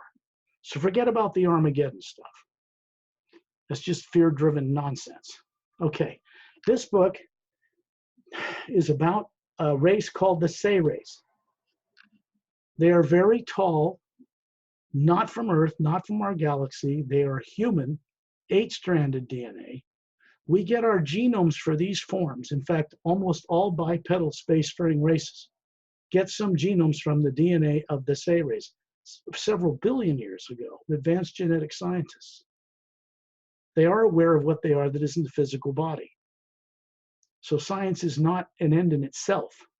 It's governed by beings who run material worlds, who run it from knowing what they are that is not. And so they helped develop races like us on other world systems long ago, brought them up to spacefaring capability, and then vanished for a very long time. They've recently returned to this scene in this solar system, this galaxy, because they've taken an interest in, 1, not letting Earth be destroyed, 2, changing the way the lower dimensions are run in space-time so the structure can remain in place, but beings will no longer be trapped in the illusion they are physical bodies. That's one of the things that's underway. So Ambassador Terrellian is a friend who's 18 feet tall. He has a physical body he manifests when we see him out of our bodies, but is an energy form that looks like the body he had. Back long ago, about 1 billion years ago, they immortalized those bodies as a race, which means they didn't make them live 1 million years unaged like some races have done. No, they would dematerialize the molecules that make the body, store the DNA pattern of it in one of the teardrops in that sphere. Right. And when they go on a mission somewhere, they'll take this omnipresent, all this black area in space out here that you'll see up here in a, there's the sun and there's Saturn, there's all this dark area. That's actually a brilliant white golden light out there to the sight of the Atma itself, the third eye, the inner vision. And it looks that way when you're out there as the Atma. But if you go out there in a physical body, it'll look like this. Kind of dark background supporting all these bright things. Only because human eyes can't see it. In the back of this book, this is a story about Mark Sanfield. This is really about what happened to me to put me on this planet. And how I got to be here and how I worked out of it, which is why I'm sharing that with people now. Because I originally came here on a mission as an ambassador myself from the Galactic Alliance to offer to the world's leaders there's a way to get out of this mess they were in after World War II. Not just me, but other races have come here that represent this large organization, have come here from different worlds to try to get the governments here to get rid of their fear and terror, but they weren't ready for it. And there was no change in the universe, no new ray out there that facilitates doing this. There is now. So this is about how beings out in space and in other dimensions have changed recently, that's motivating them to recover their relatives and friends that they disappeared and didn't know where they went. In the last 500,000 years, which they're discovering are on Earth with no memory. So they're motivated. In the back is a special technique section, a technique for the prologue and one each for the 29 chapters. And that's working with the primordial first sound behind all creation, first word known as Hu, the first half of the word human, hidden in plain sight. Human, Hu woman. It is a way that beings in form can either imagine or sing if they have vocal cords.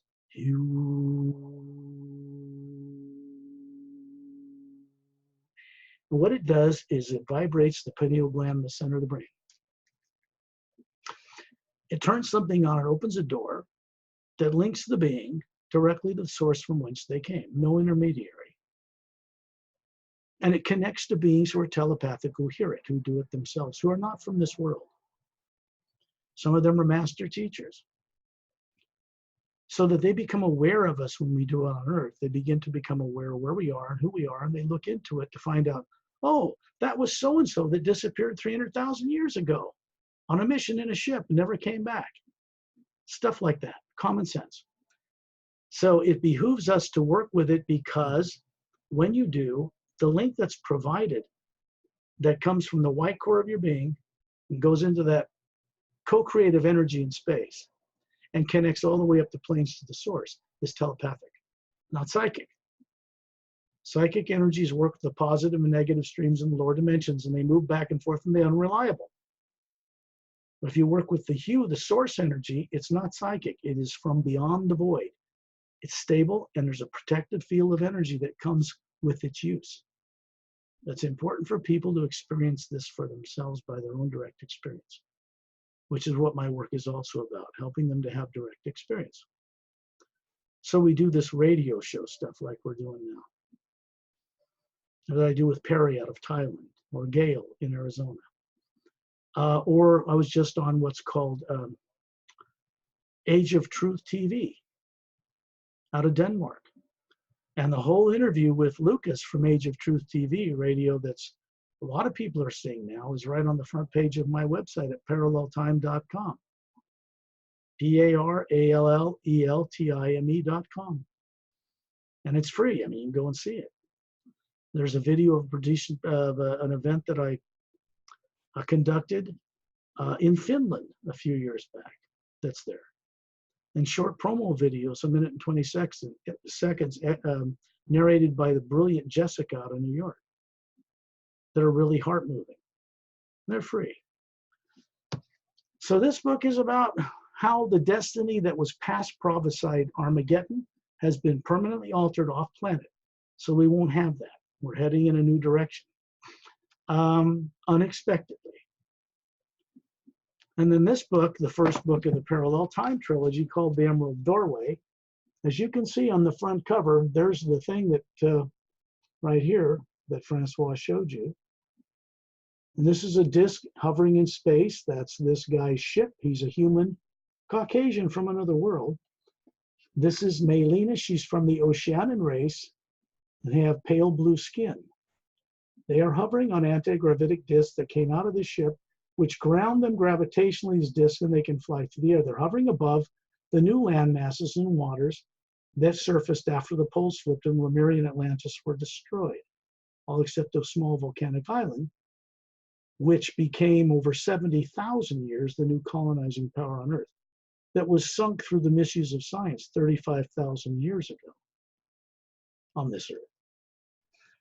And this is a little creature named Etta. He's a Dren. He's silica-based. His tail glows opalescent, like opal in bright sunlight. And this organic creature developed the ability to defy gravity and fly through the air. They're being introduced by this master teacher. He has a staff. You can see it with all the light, and we'll see if we can get it stable. It's a staff of quartz, and it has a cross with a vertical oval hole in it called the Ankh. It's not originally from Egypt, but it means eternal life, and it's a device. And he's basically signaled this being, call this the Ancient One, or the Source. And he's introducing it to these three who are sorrowful for the loss of life down here, but he's telling them that no being has ever died. And what these people, these three, don't know in this book at this time is there's one of these hovering above each of their heads that is the real them. And this is about what happened over 100,000 years ago involving extraterrestrials at the time before the poles flipped the last time on this planet. There are 3 of these written. This is the first published one. The sequel's called Guardians of the Ancient One, Prime Creator, Source. And the third one's called Journey to the Center of the Universe. And I don't mean the physical universe. So these books are published and out. They're published through my company now, worldwide, and they are available for sale at trustworthy online retailers like Amazon and Barnes & Noble and iTunes, and through Ingram Spark that distributes to bookstores around the world. If they don't have Amazon, for instance, print-on-demand facility in the country, like in Thailand, they can still get these books by ordering through a bookstore. And the Ingram Spark supplies them. So the point is that if they aren't available worldwide for people to get, I could never get this information in their hands. And if I don't work with Amazon and people like that, there's no print-on-demand facilities to ship locally around the world. to get them these books because it's cost prohibitive to try to send a book like this through post. 10 times the cost of a book. You can't do it. So that's the reason for that. So they have the book and the digital also book, right? They can get the ebook also. Yes. There's over 30 illustrations in this, very highly defined illustrations for people to help them with this story in the Emerald Doorway. Here's one. You can see this Master Ramu with his staff and these two flying over on anti-gravitic discs from a ship that's landed. This is in ancient Lemuria before it was destroyed. On Earth. And I'm going to show you a picture of what Etta looks like so you have a better understanding of how cute he is. He's courageous to a fault, this little guy. Mm-hmm. Dexterous hands and feet and fingers like a human. Pale green skin, bulbous blue eyes. When his mouth is closed, he looks like he's amused about something. And here he is on the right, hovering with his tail glowing above the ground, which is charged. It looks like high-grade crystal opal in sunlight, colorful. And it sets up an electromagnetic field around this guy's body. He can fly a couple 250 miles an hour through the air. Has a little diaphragm in his nose and a second set of eyelids that comes down to protect him from the wind. But that's a very unusual creature. He didn't evolve on Earth. He evolved on the same planet as this blue-skinned woman did. Her race has little gill slits under the neck. They're very unobtrusive. You wouldn't notice them if it was her neck. 3 of them, and little webs between their fingers. They evolved on a mostly water-covered world that has dome cities on a few islands near the equator, down at the bottom of their ocean. And this little guy, his race evolved in empty volcanic chambers that were created in the bottom of the Oceanian Ocean hundreds of millions of years ago or longer when they were emptied out. There's phosphorant minerals and a phosphorescent plant that blights their environment like daylight. They evolved as a silica-based creature, their DNA, and there's even a little Say Rays DNA in them too. That's who the Say Rays were behind it all. So this guy's courageous to a fault, adorable. He'd die for you if you befriended him. He's not even human. There are races out there in the universe like that. This particular CD called Stranger on a Lost Island, you can see there's that blue-skinned woman coming from a boat. You can see the atmosphere of the clouds reflect in the water. She's about to go through, here, see if we can do it like this. She's about to go through. She's about to go through, there's pillars here, and she's about to be taken by this Master Ramu out into our galaxy to planet Earth through this opening. So this music is more, what I do as a composer is about, it's related to the film work because the books have screenplays written about them and they're headed toward feature film development. So it was always planned that way. So that's under progress right now. And those are all at the website. You can't buy anything at the websites. There's no shopping carts. So links to where you can get them are provided, the correct links. So people don't have to hunt for them. But everything at the website, all 4 of my websites, there's no charge for any of the videos or the radio shows or what's there for people to review this. I have recordings on a link at the top of the main page that says about Scott-HU. Human, Hugh woman, Hugh. It links us to the source. Human language, even English, and the word human did not originate on this planet. I must make that known to people or they're going to get all kinds of confused. The hue and what it does is not owned or patented or copyrighted or possessed by any organization, religion, philosophical, or government on this planet, or any galaxy. It cannot be possessed and held like you hold something in your hand. It'd be like trying to hold air. You can't do it. It is a field of energy that is behind and supporting the entire multidimensional creation. More advanced races understand this. People on Earth do not yet understand this. So they're limited in how far they can travel and how fast, etc. It is absolutely required that they understand energies that are not made of physical matter, that are on a higher level if they want to get around creation. Can't do it any other way. So And I'd like to, if I can ask you, Kat, if you can share with us the importance of imagination, so humanity can understand that there's something we can do about this using If our I show you imagination. this sphere, this green fluorite from China originally, it's actually a darker green than it's shown here. It's almost emerald green, but the lighting in the room makes it appear a little lighter, whiter. It's really quite darker. But anyway, if I show you this and then you close your eyes and imagine it, when your eyes are closed, there's no light coming into the eyeballs. It's not hitting the optic nerve. It's not going to the brain. That part of your brain is turned off. When you close your eyes, it's off. Closing the eyes shuts that off. So when you see anything, like imagining a beautiful woman, imagining walking on the beach, being in the redwoods, being in the mountains, just when you're sitting there looking out of your backyard, sipping a cup of tea, and your eyes are seeing what's in the backyard, but you're visualizing something far away, daydreaming. What's seeing what is elsewhere is not the brain or the eyes. And if you close the eyes and see that somewhere else, the being, not the body or the brain, that runs that body is seeing that. It's telepathic. It'll see what it's imagining somewhere in creation. Far, far away, 5 million years ago, another galaxy was Star Wars. Right. How did he see that? He didn't make that up in his brain growing up and going to USC or college on planet Earth, because they don't teach that here. Where did he get it from? Well, his brain cells made it up. No, they didn't. He probably wasn't conscious of where he was getting it from. Can't say, I don't know the man. But he was in a trance state, seeing and writing, because I know from my own experience how this works. He was seeing into the past time track somewhere in order to create these stories, not realizing it, of course. And so we have these movies about 5 million years ago, far, far away into the galaxy. People don't make this stuff up in their brain. They see it somewhere. Subconscious distortions of fear distort clarity sometimes of seeing this stuff, or mix it up with other stuff, like jumbled dreams when you wake up in the morning. If they're jumbled, it's because you took fear with you about something when you fell asleep at night.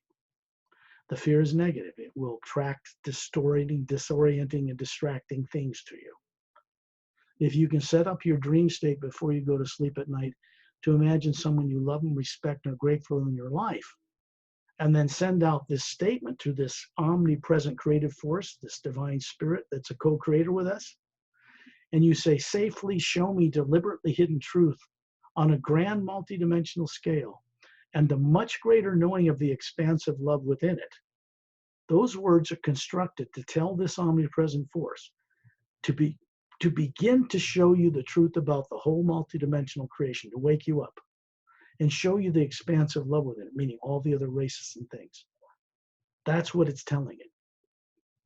And when you do that of free will, it begins to cross paths with and set up conditions for your recovery. Simple. It's the kinds of things I do when I take people on a guided journey, even do a radio show. We can have this chit chat for 2 hours, or we can do it to set up the conditions necessary to put the body in the trance state called sleep. So beings listening to it, if they do it, will go on this journey out of the body to begin to remember who they are, if they wish to. Do you wish to do that? Yes, that'd be a great service. Okay. I would ask listeners, wherever they are, if they're in a condition or situation where they can do this, where they won't be distracted, noise won't distract them. If they're sitting down, or if they're more comfortable laying down, lay down. Listen to my voice, which means I'm a conscious being putting my own body into the trance state called sleep. Trance not meaning hypnotic, no. Trance means automatic.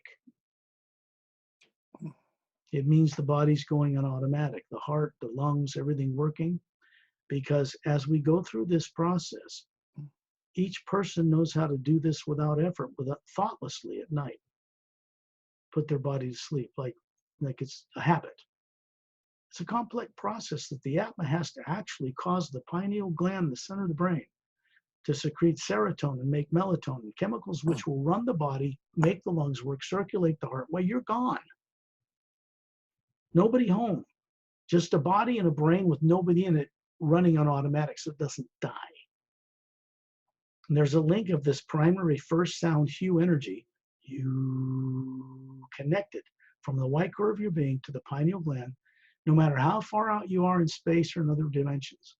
It's an unbreakable link. It's not a silver or a golden cord between here and the astral body, the next body up. No. It is a link between the spherical core of your white being and that body on Earth. That it cannot be broken or penetrated by negative beings in or out of bodies or the misuse of advanced extraterrestrial science on or off world. Nothing can penetrate it. It is not nuclear in nature. So this is where the protection comes from people on Earth when they begin to work with it, no matter who's running what on this planet. It gives people the opportunity to begin to change the way they've been misdirected and incorrectly taught about everything growing up here. And I mean everything. Okay. I would ask that they get relaxed, take several deep breaths, and when they breathe out, what they're doing, what all I ask you to do, is to imagine all fear in any shape or form about anything. Your present health, fear of death, who you really are, what you are. Are you a soul? Aren't you? Are you immortal? Or are you a temporal existence? Are you a body? All these fears, fear of dying, fear of the future, any fear, just for now. You're putting in an imaginary, you're actually doing this, kind of like an external hard drive, and you're sticking it in the computer and turning it off. All fear, boom, there it is, just for now. The Atma has this ability, once it's directed properly, to use this higher faculty. It can do this no matter how it's been suppressed in the past. Because even though it can be surrounded with an energy field that surrounds this sphere, certain thickness through which you see the multiverse, in distorted, terrorizing fear, images, subconscious, that keeps you from remembering this and what you used to know out there. That is a field of energy, electromagnetic field of energy containing terrorizing subconscious programs. The implants aren't in the body or the brain, they're around the being. Tyrants could never harm or alter this, but they can create an illusion around you so that you harm yourself, limit yourself through fear. Fear is an artificially created emotion. It's not real. It is not a normal emotion of this. So Scott, so what can people do to transmute that field of fear program around the Atma? Well, the first thing is to do that, they need to become aware that it exists and what it is and how it works. To do that, I recommend, I really do, they get this book and read it. Not read it. Go on the adventure of going through it, because it's designed to be a kind of thing that opens an interdimensional door in a safe way for them to begin to remember. It's constructed this way with the assistance of fellow beings not from Earth. That's all I can tell you. I don't give a hoot whether people believe this or not, because ultimately they're going to experience this for themselves on this planet anyway. Sooner the better for them. Because then they'll know the background, they'll have a grounded understanding of what has never been revealed to them on this planet, begin to surface in their awareness on this planet, because they'll begin to know and remember things they knew before they were brought here. People on Earth have lived more lives in other worlds and other realities than they've ever lived here, and they've lived thousands of lives on this planet, which means their greater journey they've been made to forget in the multiverse happened out there, not here. So by direct knowing experience is where they'll have all this understanding once again. Well, if they get the grounded understanding, they work with the techniques, they start working with the hue. On this recording, on this link at the top of paralleltime.com, it says about Scott Yu. If you go to it, there are two recordings of my voice in 3-part harmony, sending out the hue.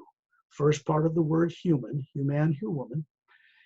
And the nearly 24-minute one has it looped so that when you hear it, you will hear me singing the you continuously for almost 24 minutes.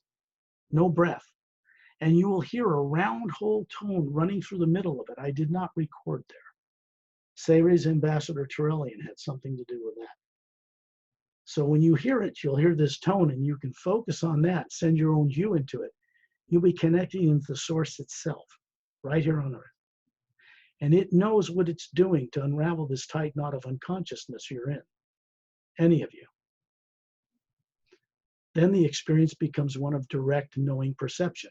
The highest faculty of being is called direct knowing perception, or direct knowing certainty. There is no doubt, fear, speculation, theory, debate, or any of that stuff, negative stuff, in direct knowing. This is the direct knower. It comes from the source itself. Bodies and minds and things and emotions are below the void, below the higher worlds. They are not permanent. They are just ways of experience matter in time and space, feeling and thought, which get transmitted back into this core being that you are, the soul, the real person. It is energy, but not as it's known on Earth. It's indestructible energy, by the way. It cannot be blown apart or split or anything like that. It's always remained one force in the greater multidimensional universe, stepped down on different levels to support each level. We are comprised of that energy that comes from way above the multidimensional universe. And it is the energy that existed before time and space was created. So how old are beings who are like gods clothed in rags on this planet, can't remember anything? How old is the being running those bodies who are steeped in unconscious forgetfulness? You can't even measure it in terms of space and time. That's a big thing to say to people because they've never heard this mentioned to them from anyone on this planet before. Not this way.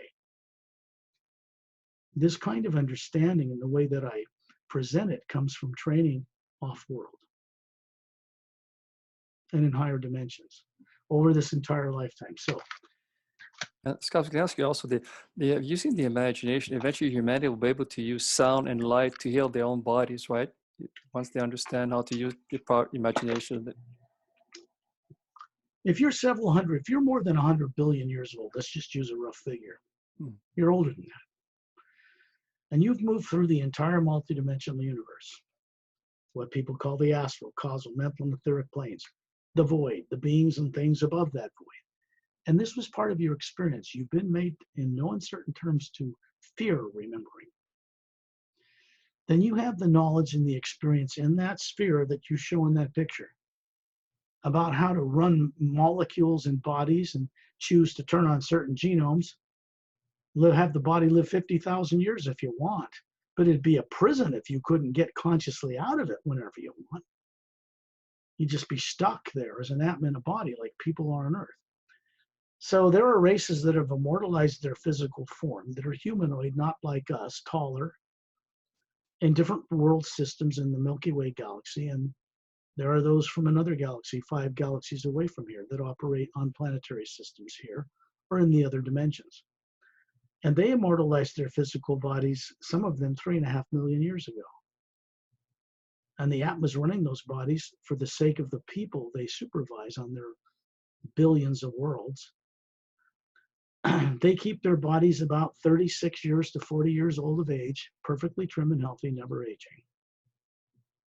This is possible. The technology to do this exists off this planet and in other dimensions. It is not in existence on this planet yet. And people don't remember it, even anywhere near the capability to do it. So we're going to need help from people, not from Earth, in order to fix this problem. This is my message to the people of this planet. We are going to need massive assistance from kind, wonderfully evolved fellow beings to fix the problem we have on Earth, because people running it and the masses no longer remember how to do that. And they're not going to remember it on their own. That's clear to anybody with common sense when they look out at the news and the world as it is. They're not going to be able to do it. So you see, disclosure is going to come about not because of the so-called free will choice of rulers of this planet, because they don't have free will either. It's going to come about because people from other worlds realize that people on Earth don't have free will, and you cannot leave people to their own devices suffering in this way without free will, because they will annihilate themselves, and in a way that will harm vast amounts of life beyond this world. So they're taking on the responsibility, as they should have a long time ago, as a mentoring thing to help people recover this safely and comfortably when they're out of their bodies at night, when they go to sleep. Because they're in a higher state of consciousness, they're spherical, they're not this, and they can be approached by beings they once knew. They can be shown the truth about many things and come back to Earth with a changed awareness, an expanded awareness, one free of fear, for one. Number one, free of fear. If this work I do does anything at all of benefit, it will help people of their own co-creative contribution with others that can help them in this way voluntarily drop fear altogether, forever, and never pick it up again, for any reason. This can be done. All of you sitting in a chair or lying on a bed, you imagine anything you fear about the future or the present, turned off. It's turned off with your body that's going in the sleep state, just like you put into it at night, every night, except you're hearing my voice, and what I do is telepathic. This means I'm in communion with you as a sphere, core to core. It's nothing to do with bodies. And then as you drift off, you close your eyes, turn off the outer vision. Just turn it off. So that now as you begin to see what we're doing and where we're going, you, the spherical being, is seeing this. Not the brain, not the eyes. They are off. The body is safe, protected, breathing on normal, just like it is when you put it to bed at night.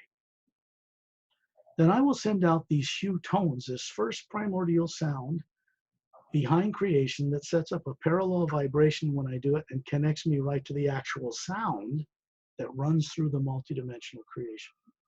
I actually hear it and see it when I do this.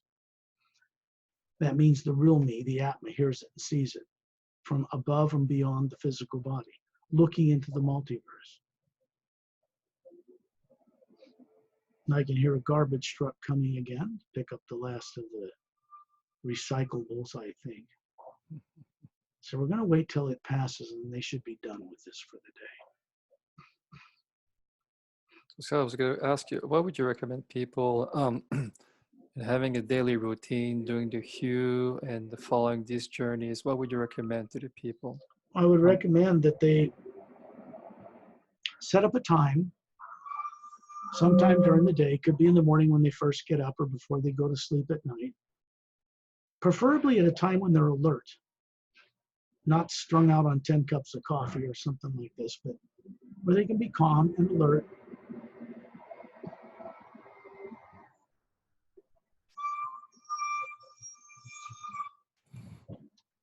That's the garbage truck out there. I hear that sound and I just view the sound I'm hearing from off-world, and it supersedes it, and then it slows down and becomes the sound of this truck. So I'm really listening to it beyond the disturbing sound of the truck. So that I don't get upset about this kind of thing. Wouldn't be a point to get upset about it, we would fix it.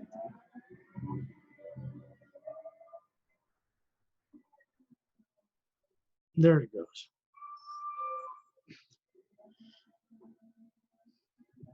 Here's what I do. I take several deep breaths and breathe out any fear of the present or the future, no matter what it is. I know I'm doing this temporarily, and when I come back from this journey, I'll pick them up and master them.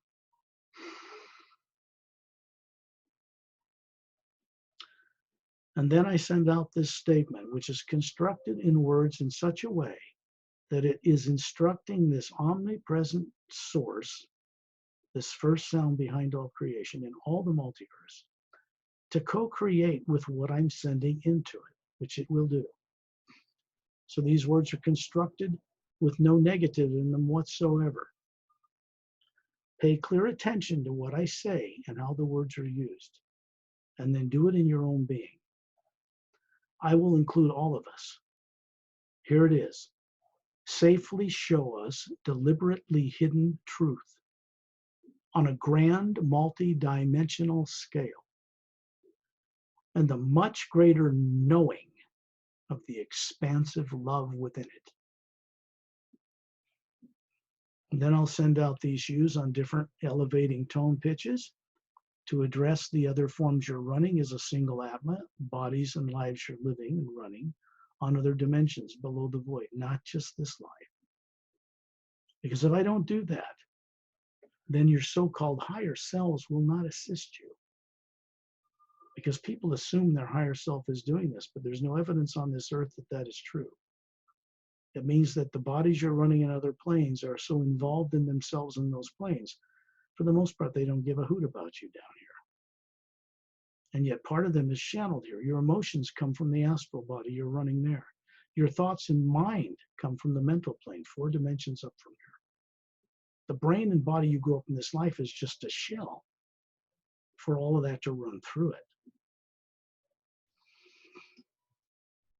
So do close your eyes. Shut off the outer sight. Allow your body to go to sleep, listening to my voice. This is not, here's the thing, a physical body cannot be hypnotized. It can be shut off and run on automatic. The Atma can be hypnotized, but I don't work with hypnosis. This is about one being in telepathic link to all of you and friends I work with from other worlds that are here to assist you. And it's about helping you put the body on automatic like you do every night, but this time you remain aware of my voice and this guided session so you can go on a journey and bring back the awareness of it to that form and download it into that brain so it begins to become enlightened. I will start those tones now.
Each of you co-creatively, the Atma begins to, who does it every night anyway, but what you've done is you've caused the pineal gland to secrete these chemicals, serotonin makes melatonin. The body's an automatic.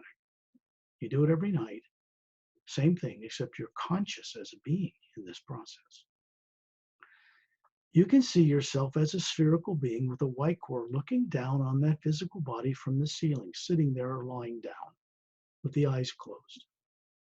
Be kind to that form. Send good energy to it. It's the form you have grounded on earth through which much good can be done for yourself and others. Imagine yourself now that you are this sphere at 5,000 feet in the atmosphere above where you live,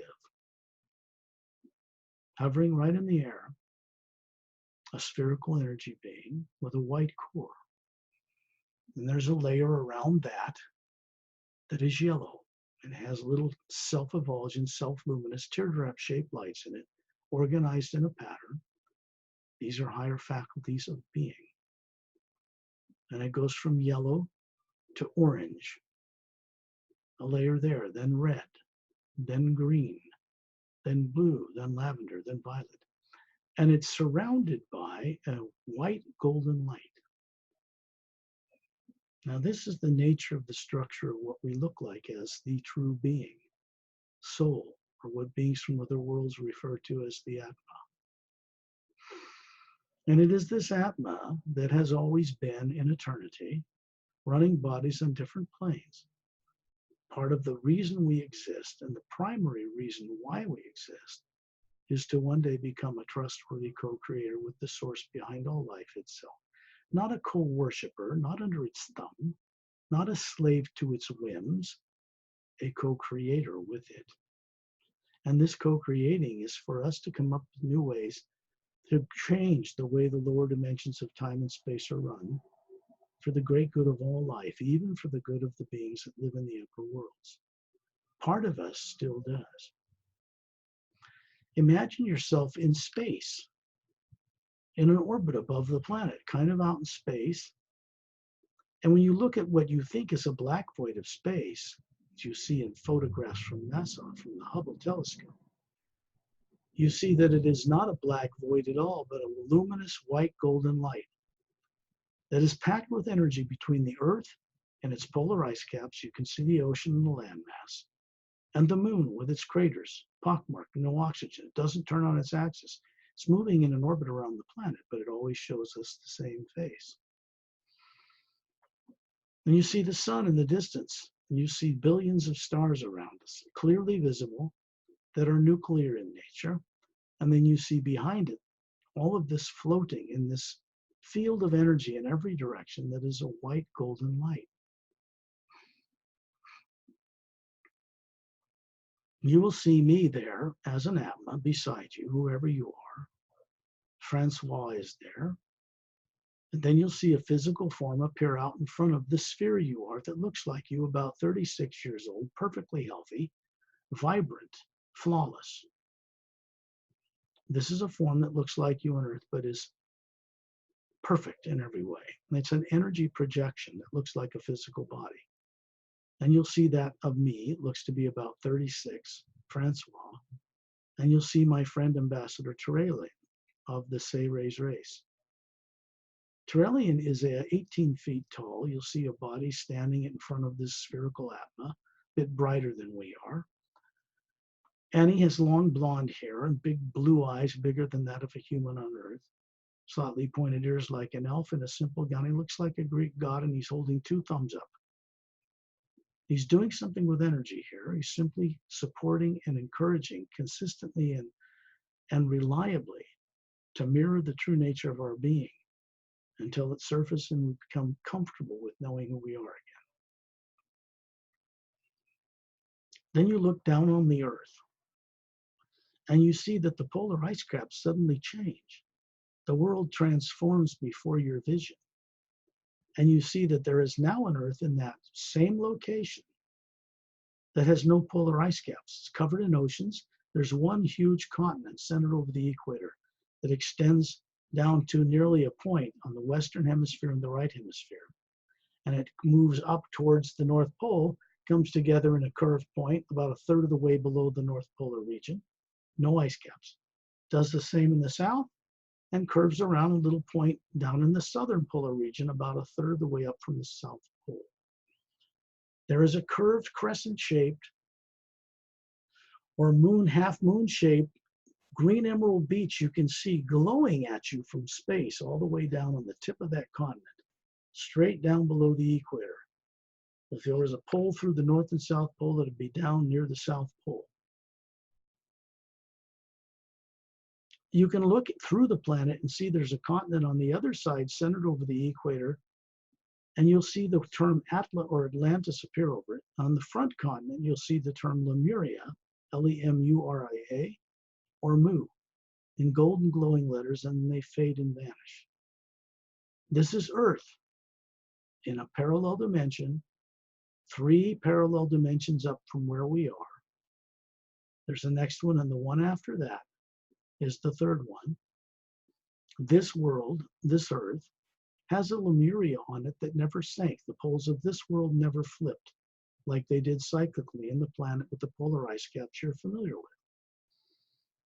You look over and see the moon, and it has a full oxygen atmosphere, rain clouds, 5 domed cities on the front, covering 4-sided golden quartz capped pyramids in each one.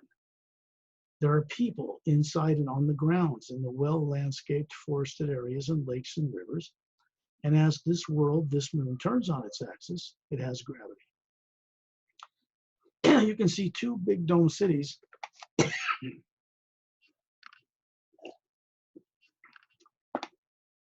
close by each other in a mountainous region on the backside of the moon.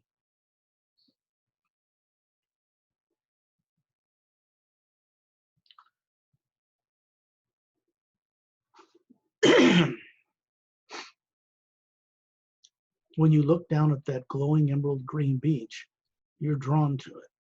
Terrellian is going to move all of us, Francois, myself, a being I call Master Ramu that has that crystal staff and a maroon collared robe and sandals, carrying that quartz crystal staff with the Ankh symbol on top, a device. A being named Opelum who looks to be about 40, trim, healthy, long, shiny black hair and emerald green eyes, pale blue skin. These are master teachers. They're not from Earth. Opelum is Oceanian, like the woman on the front of the Emerald Doorway book. This is her father. The body he's showing you here, he's holding up his hand. You'll see little webs between his fingers. This is neck up and 3 little parallel slits on each side of his neck up under his chin. These people have genomes on their DNA. We're compatible. We could actually mate with them. And yet they are very different because they evolved these forms on a planet mostly of water with a few islands around the equator, dome cities on them, and domes at the bottom of their sea connected through transport tubes. And these beings developed the ability to breathe underwater or on land, unlike humans on Earth. The Say race had a hand in helping develop them as well, long ago in galactic history. In other words, the Say race had a hand in developing physical forms on different levels in the astral and physical worlds, which they were capable of traveling between even in craft. The only race I know of that could do this. So we all have a background in genetic ancestry originally to the Say race. They are human, and in their lives on their world before they immortalized their bodies, they were 18 to 25 feet tall. There were skeletons found on Earth millions of years old, 18 to 25 feet tall, human. And once they were found, they were immediately classified and taken out of public awareness because anything dealing with extraterrestrial technology or beings is the most highly classified thing worldwide for now. When you look down on that beach, you'll see Terrellian is moving towards it. And in the next instant, you find that all of us that are in a circle of spherical beings around Terrellian as a focal point, you'll find us hovering above this crescent-shaped emerald green beach that's glowing with golden light about a foot above this emerald green sand. The water is blue, green, and calm. Terrellian is standing in it with his 18-foot tall body up to his knees. The sphere that he is hovering above that body form. He's still got his two thumbs up, and he's pointing to that green beach. And Francois, the being he is operating above his body, and myself, Ramu and Opelum, and Etta, who I showed on the cover of the book, a little 3-foot-long Dren, with his tail glowing. He's an Atma running that body, and you can see him put his little feet down on the emerald green sand along with us. My cat Starlight, who is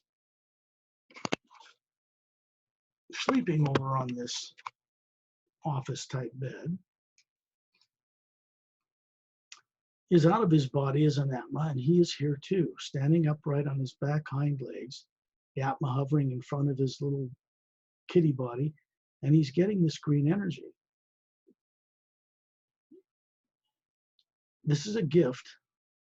You look down and you see, you put your hand in the sand, pick it up and look at it, and you can see that these little individual particles of emerald are rounded off, smoothed by ocean and time.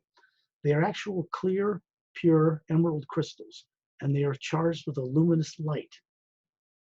And you look down and see this light, soothing and warming, come up your legs, up through the top of your head. And as you look up, you see the sphere you are and the white core of it, smiling down on you. Both are you. This energy moves into the white core and out into the green layer, where it turns on certain of these teardrop higher faculties.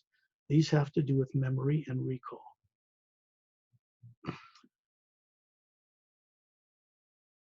When you look inland, hovering above this beach with your body and its feet in the sand, you see that there is at the back of this crescent shape, there's a brown moss-covered path that goes straight back, maybe 3/4 of a mile or so, between these huge palm jungle trees and huge prehistoric-looking ferns and things like that. And it goes, when you look at it, it stops at a wide white marble floor cut out of the jungle. And there seems to be some kind of a statue with wings standing upright in the center of it. And there's tall lavender grass surrounding it in a huge field. That moss-covered path continues beyond that up the mountainside, and you'll see that there is a single snow-covered mountain up in the distance towards the right. And down on an upper plateau below the majority of the mountains, resting on a flat area, is a clear dome city covering 3 4-sided, golden-sided, quartz-capped pyramids. On the left, a big lake in the center, a semicircular mountain range with waterfalls in the background, little ivory white-colored dome surround a botanical paradise and little white marble paths. Now, this is a sanctuary, a scientific research center, Galactic Interdimensional Alliance of Free Worlds personnel work here. Master teachers not from Earth work here. The Sayrays work here. And basically, this is a protected area, this Earth, this parallel dimension Earth, where Lemuria exists that never was destroyed, is run by beings from other worlds who have set this up long ago to be a prototype. And this world and the moon that circles it, that's full of life and oxygen and atmosphere, is being set up as a prototype for how Earth and our moon shall become. You are just getting a charge from this beach. If you can go there with me out of body as the Atma, this charge goes back into the white core of your being. And then you can visualize this sphere that you are a duplicate of it hovering above your body on Earth, sending this green energy of recall and remembering down into the pineal gland and into your brain of the physical body you grew up with on Earth. And then it continues beyond you, out into the Earth, on a mission to help others remember. It flows like a gentle river.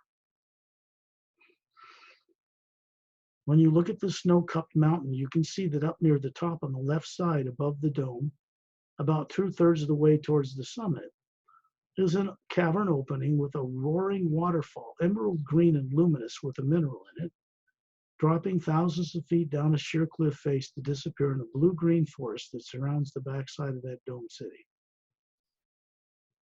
And up above that cavern is an oval, another type of cavern made by beings. It's smooth and oval shaped and has little dome lights leading down into the interior. That opening a spaceship can travel through goes down through a tunnel system and comes out inside the interior of Mount Shasta in Northern California, 2 parallel dimensions down on the world we're used to. It is a link that's been established between there and another Earth, 2 parallel dimensions up in molecular time rate. The base that's inside Mount Shasta was put there in 1908. And if they hadn't been there, we'd all be dead from nuclear war right now. So we're not alone in the universe. So you see, I do not fear or carry fear of any kind with me towards the future in any way. Part of my job is to assist you to understand dropping fear too. It is nothing but an artificially created negative misdirecting energy.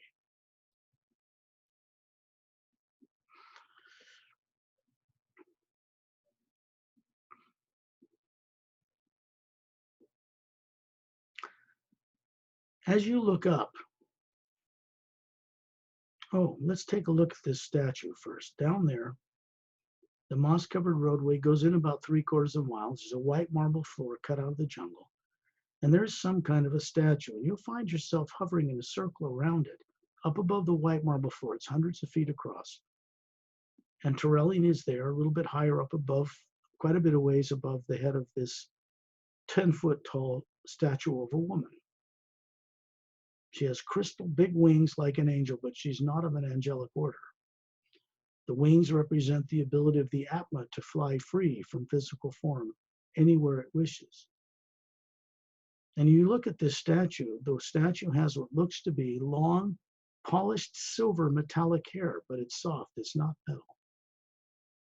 And she has violet eyes, a longer torso, longer fingers, 10 feet tall, not from Earth, humanoid.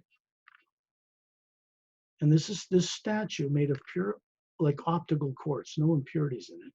She has her hands with the palms open to the side of her head, and they're glowing with this green light. So you realize this device is charging that sand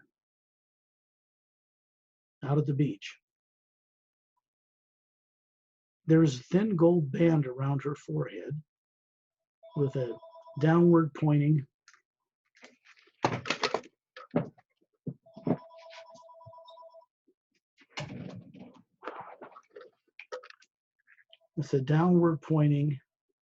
teardrop-shaped, emerald-cut green crystal. And when you look into it, you can see a woman standing in a green atmosphere, size of a football stadium. A physical form standing with bare feet, just standing up in the air. The statue looks just like her. And she's holding up her hands with the green energy and drops them to her side and invites you in. You find that you, myself, Terrellian, Ramu, Opelum, Etta, and Starlight, my cat, the little kitty body there with the Atma hovering beside it. And you see that she is smiling at you and talking to you telepathically. She's telling you that she is from a race called Zientronamus. They are from a planet called Zientronamon 1, and that's 180 degrees on the other side of the Milky Way galaxy from where we are. It's a planet 4 times bigger than Earth, and you can see it manifesting in this green energy. You can see it. It's water covered and little land masses all over it, little oceans everywhere. And a dozen dome cities, quite large, covering golden-sided pyramids. You can see 3 moons the size of Earth at different distances, all with dome cities on them and life. And then out in the distance, you see that these planets circle what's called a trinary sun system. That's 3 suns, a big blue-white giant, young, an older yellow star like our sun, further out, and further out from that, what's called a red dwarf, an older sun.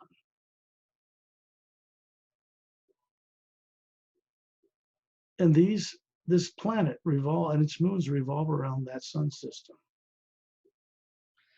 Down on the surface of that world, you look down into it, and you can see the world And you can see this landmass near the equator and lots of little landmasses everywhere, water between them. And you find yourself in your bare feet walking along a lavender-colored sandy pathway that winds along a snaking blue-green river. And in the distance, you see mesas like you'd see in Sedona, Arizona, and a huge dome covering golden pyramids off in the distance between them. And you're walking along this path, and off to the right, you see a couple approaching you. And you see your own body there, about 36, the Atma you are hovering behind it. Terrellian is standing off to the left near the river, 18 feet tall, just smiling. This couple comes up to you, a man and a woman. He's slightly taller, silver hair, violet eyes. You can see the band around this woman's head with this faceted cut emerald stone set in the center of it between her eyebrows. And they raise their right hand and they begin to tell you, this is the physical forms they have on this planet, and that they had immortalized them over 3.5 million years ago. That's how long they've been running these bodies unaged. This woman also has a presence whenever she wishes inside that energy field, inside that statue device on Lemuria, on Earth, in a higher parallel dimension. This is a gift from these people to us who can go there and get this energy up into our energy field, out into the Atma, to begin this recovery process. They are masters of genetic science, this race.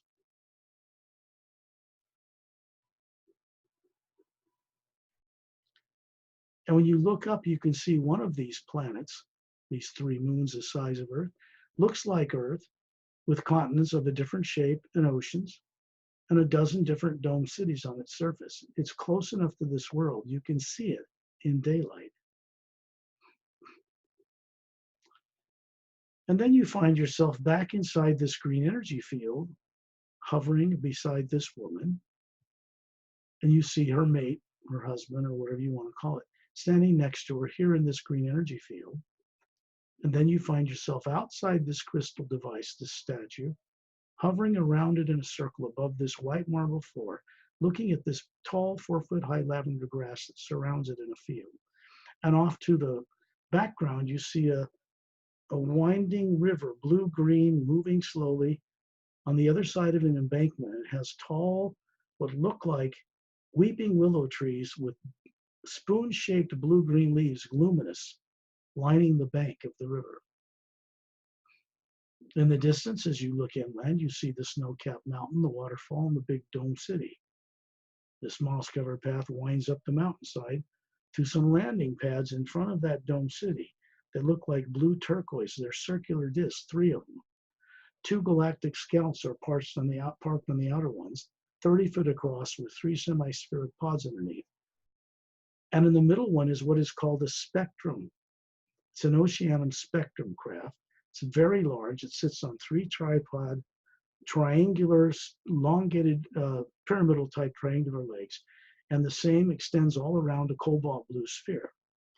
This ship is designed for travel between the different physical parallel dimensions. Comes from Oceania. This is where Opellum, who you can see hovering above this statue with us, is from that world. The ship travels from here, or our area of space where Earth is, to this planet, which is on the other side of the Milky Way as well, mostly water covered. Then you find yourself in space above this planet, around Terrellian and myself, Ramu, Opellum, Starlight, my cat. There's an Atma running a cat body, and Etta, 3 feet long, root of his tip of his tail to his nose, standing on his hind legs, the tail growing opalescent like sunlight, and the Atma hovering behind it. And then you see over 100 other beings begin to appear as Atmas, men and women, with bodies about 36 years old, vibrant and healthy, with different skin colors, eye colors, from gold to violet, to red, to green, to deep blue. Different ears, some pointed, long hair, some with no hair, taller. These are members of the Galactic Alliance, centered near the core of our galaxy. And they've been invited on this journey with us, and they've been here the whole time. They're witnessing what people like us are capable of doing, who have been suppressed and put in bodies on earth with no memory, and it amazes them. They haven't had this kind of problem. They didn't grow up with this kind of stuff. These people are well trained. And if you look at them and ask them, any of you on this journey, they will assist you, if asked, to help you recover who you are every night when you're out of your body, and that body's in the trance state called sleep. They'll help you get rid of fear, number one.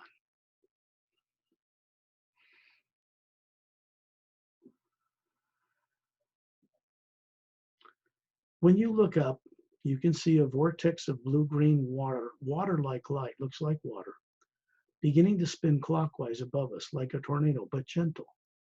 It's wider than the whole 100 people in a circle around Terrellian and the rest of us. And we move up at it at tremendous speed. Terrellian's in the center. You can see we're moving up a channel of light, and you can see through the transparent walls of this vortex of light, you can see levels of galaxies dropping behind us as we move up through the dimensions. And we're passing through a pale blue void area that goes on seemingly forever. There's nothing in it but this pale blue light. And then we come out the other side, and we're up in the upper worlds, and we begin to see a brilliant blue atmosphere up ahead. And suddenly we're on the other side of it. Hovering in a blue atmosphere in every direction, you look down and see this tunnel, this vortex of water like light vanish. And you are hovering in an atmosphere looking down on 6 snow-covered mountain peaks, high above a huge floating circular landmass. It has a white luminous beach completely encircling the outer circumference. And you can see that down on the left, the western side in an area, there's a white marble floor and a blue clear glass tower, transparent, coming up to a flattened spherical administration area, goes up to a point, and then little roadways, little white marble roadways extend from the exterior circumference of this white platform in every direction like the spokes of a bicycle tire. And they run through these beautiful jungle and forested areas. And every now and then, there's a little white road turns to the right or the left into clearings. These are training facilities.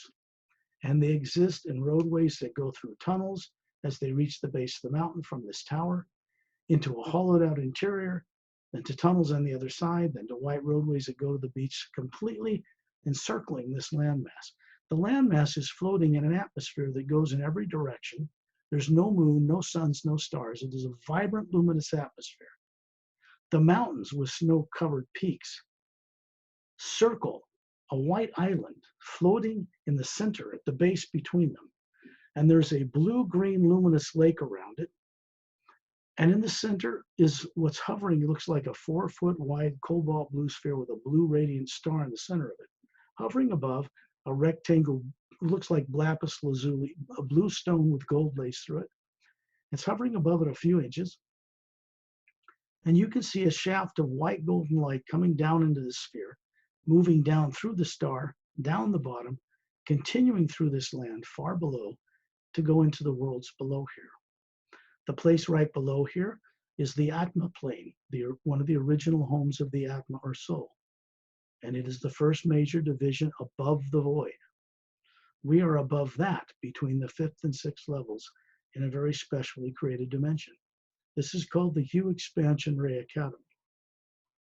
And it was brought into creation not long ago for the purpose of training people to assist with co-creatively upgrading the lower dimensions.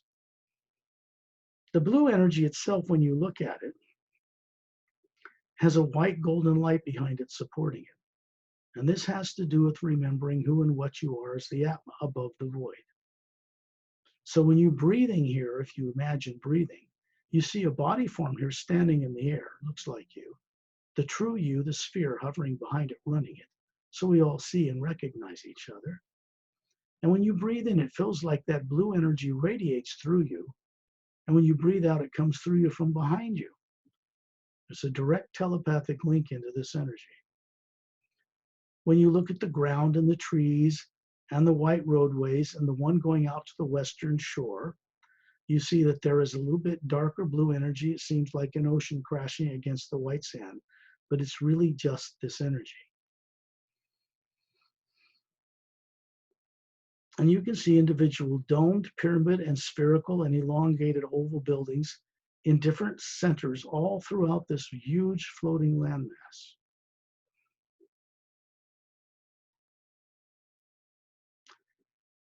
We're going to go out to the western roadway. So we're going to follow it out several miles. It's actually longer than that, but we're going to go above it and float out to this western roadway, which stops at this white glowing beach that surrounds this huge landmass. Out beyond it is this blue atmosphere. When you look near the surface of the sand, it's glowing white, you can see what looks like water gently crashing up the shore, but it's just the blue energy.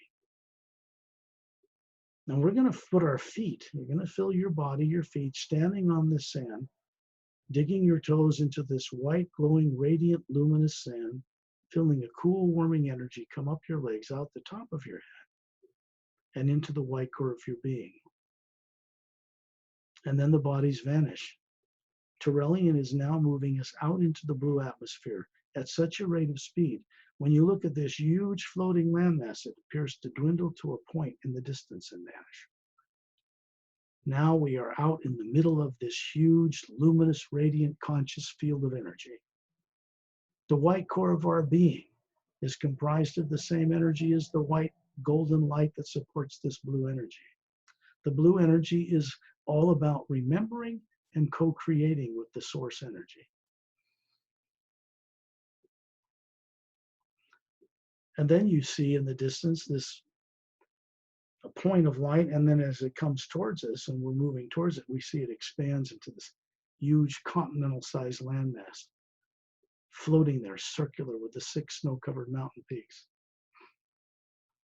And we're hovering once again above the 6 peaks, looking down on that island with the cobalt blue sphere, hovering above a blue golden stone, surrounded by an emerald green luminous lake. And we're gonna see Terrellian start moving in a spiral of energy down through that blue cobalt sphere, down into it until we're inside a blue atmosphere, looking at this radiant, brilliant star. And we're going to go right into the middle of that star. It's brighter than, it's so bright you can hardly stand to look at it. And then suddenly we're moving downward in a shaft of white golden light until we find ourselves hovering once again around Terrellian and myself and Ramun Opalam and 100 other visitors that have come with us from other worlds. And we're looking down on the continent of Lemriel in the higher parallel dimension molecular time rate on Earth with the green emerald beach glowing down there. We can see it from space.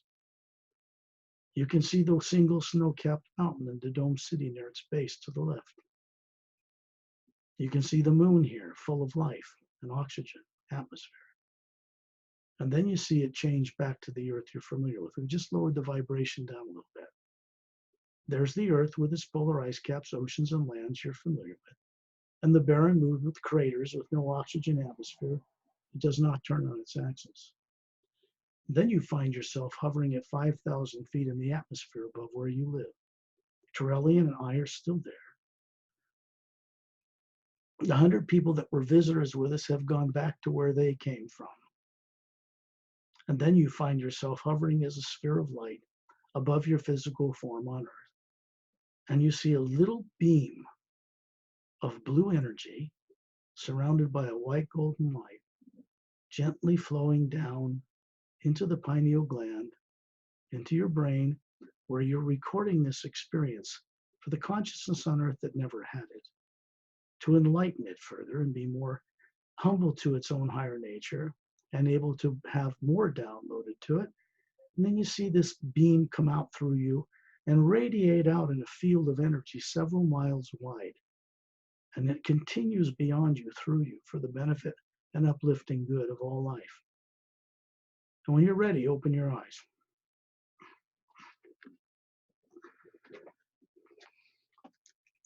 Now I can take these headphones off.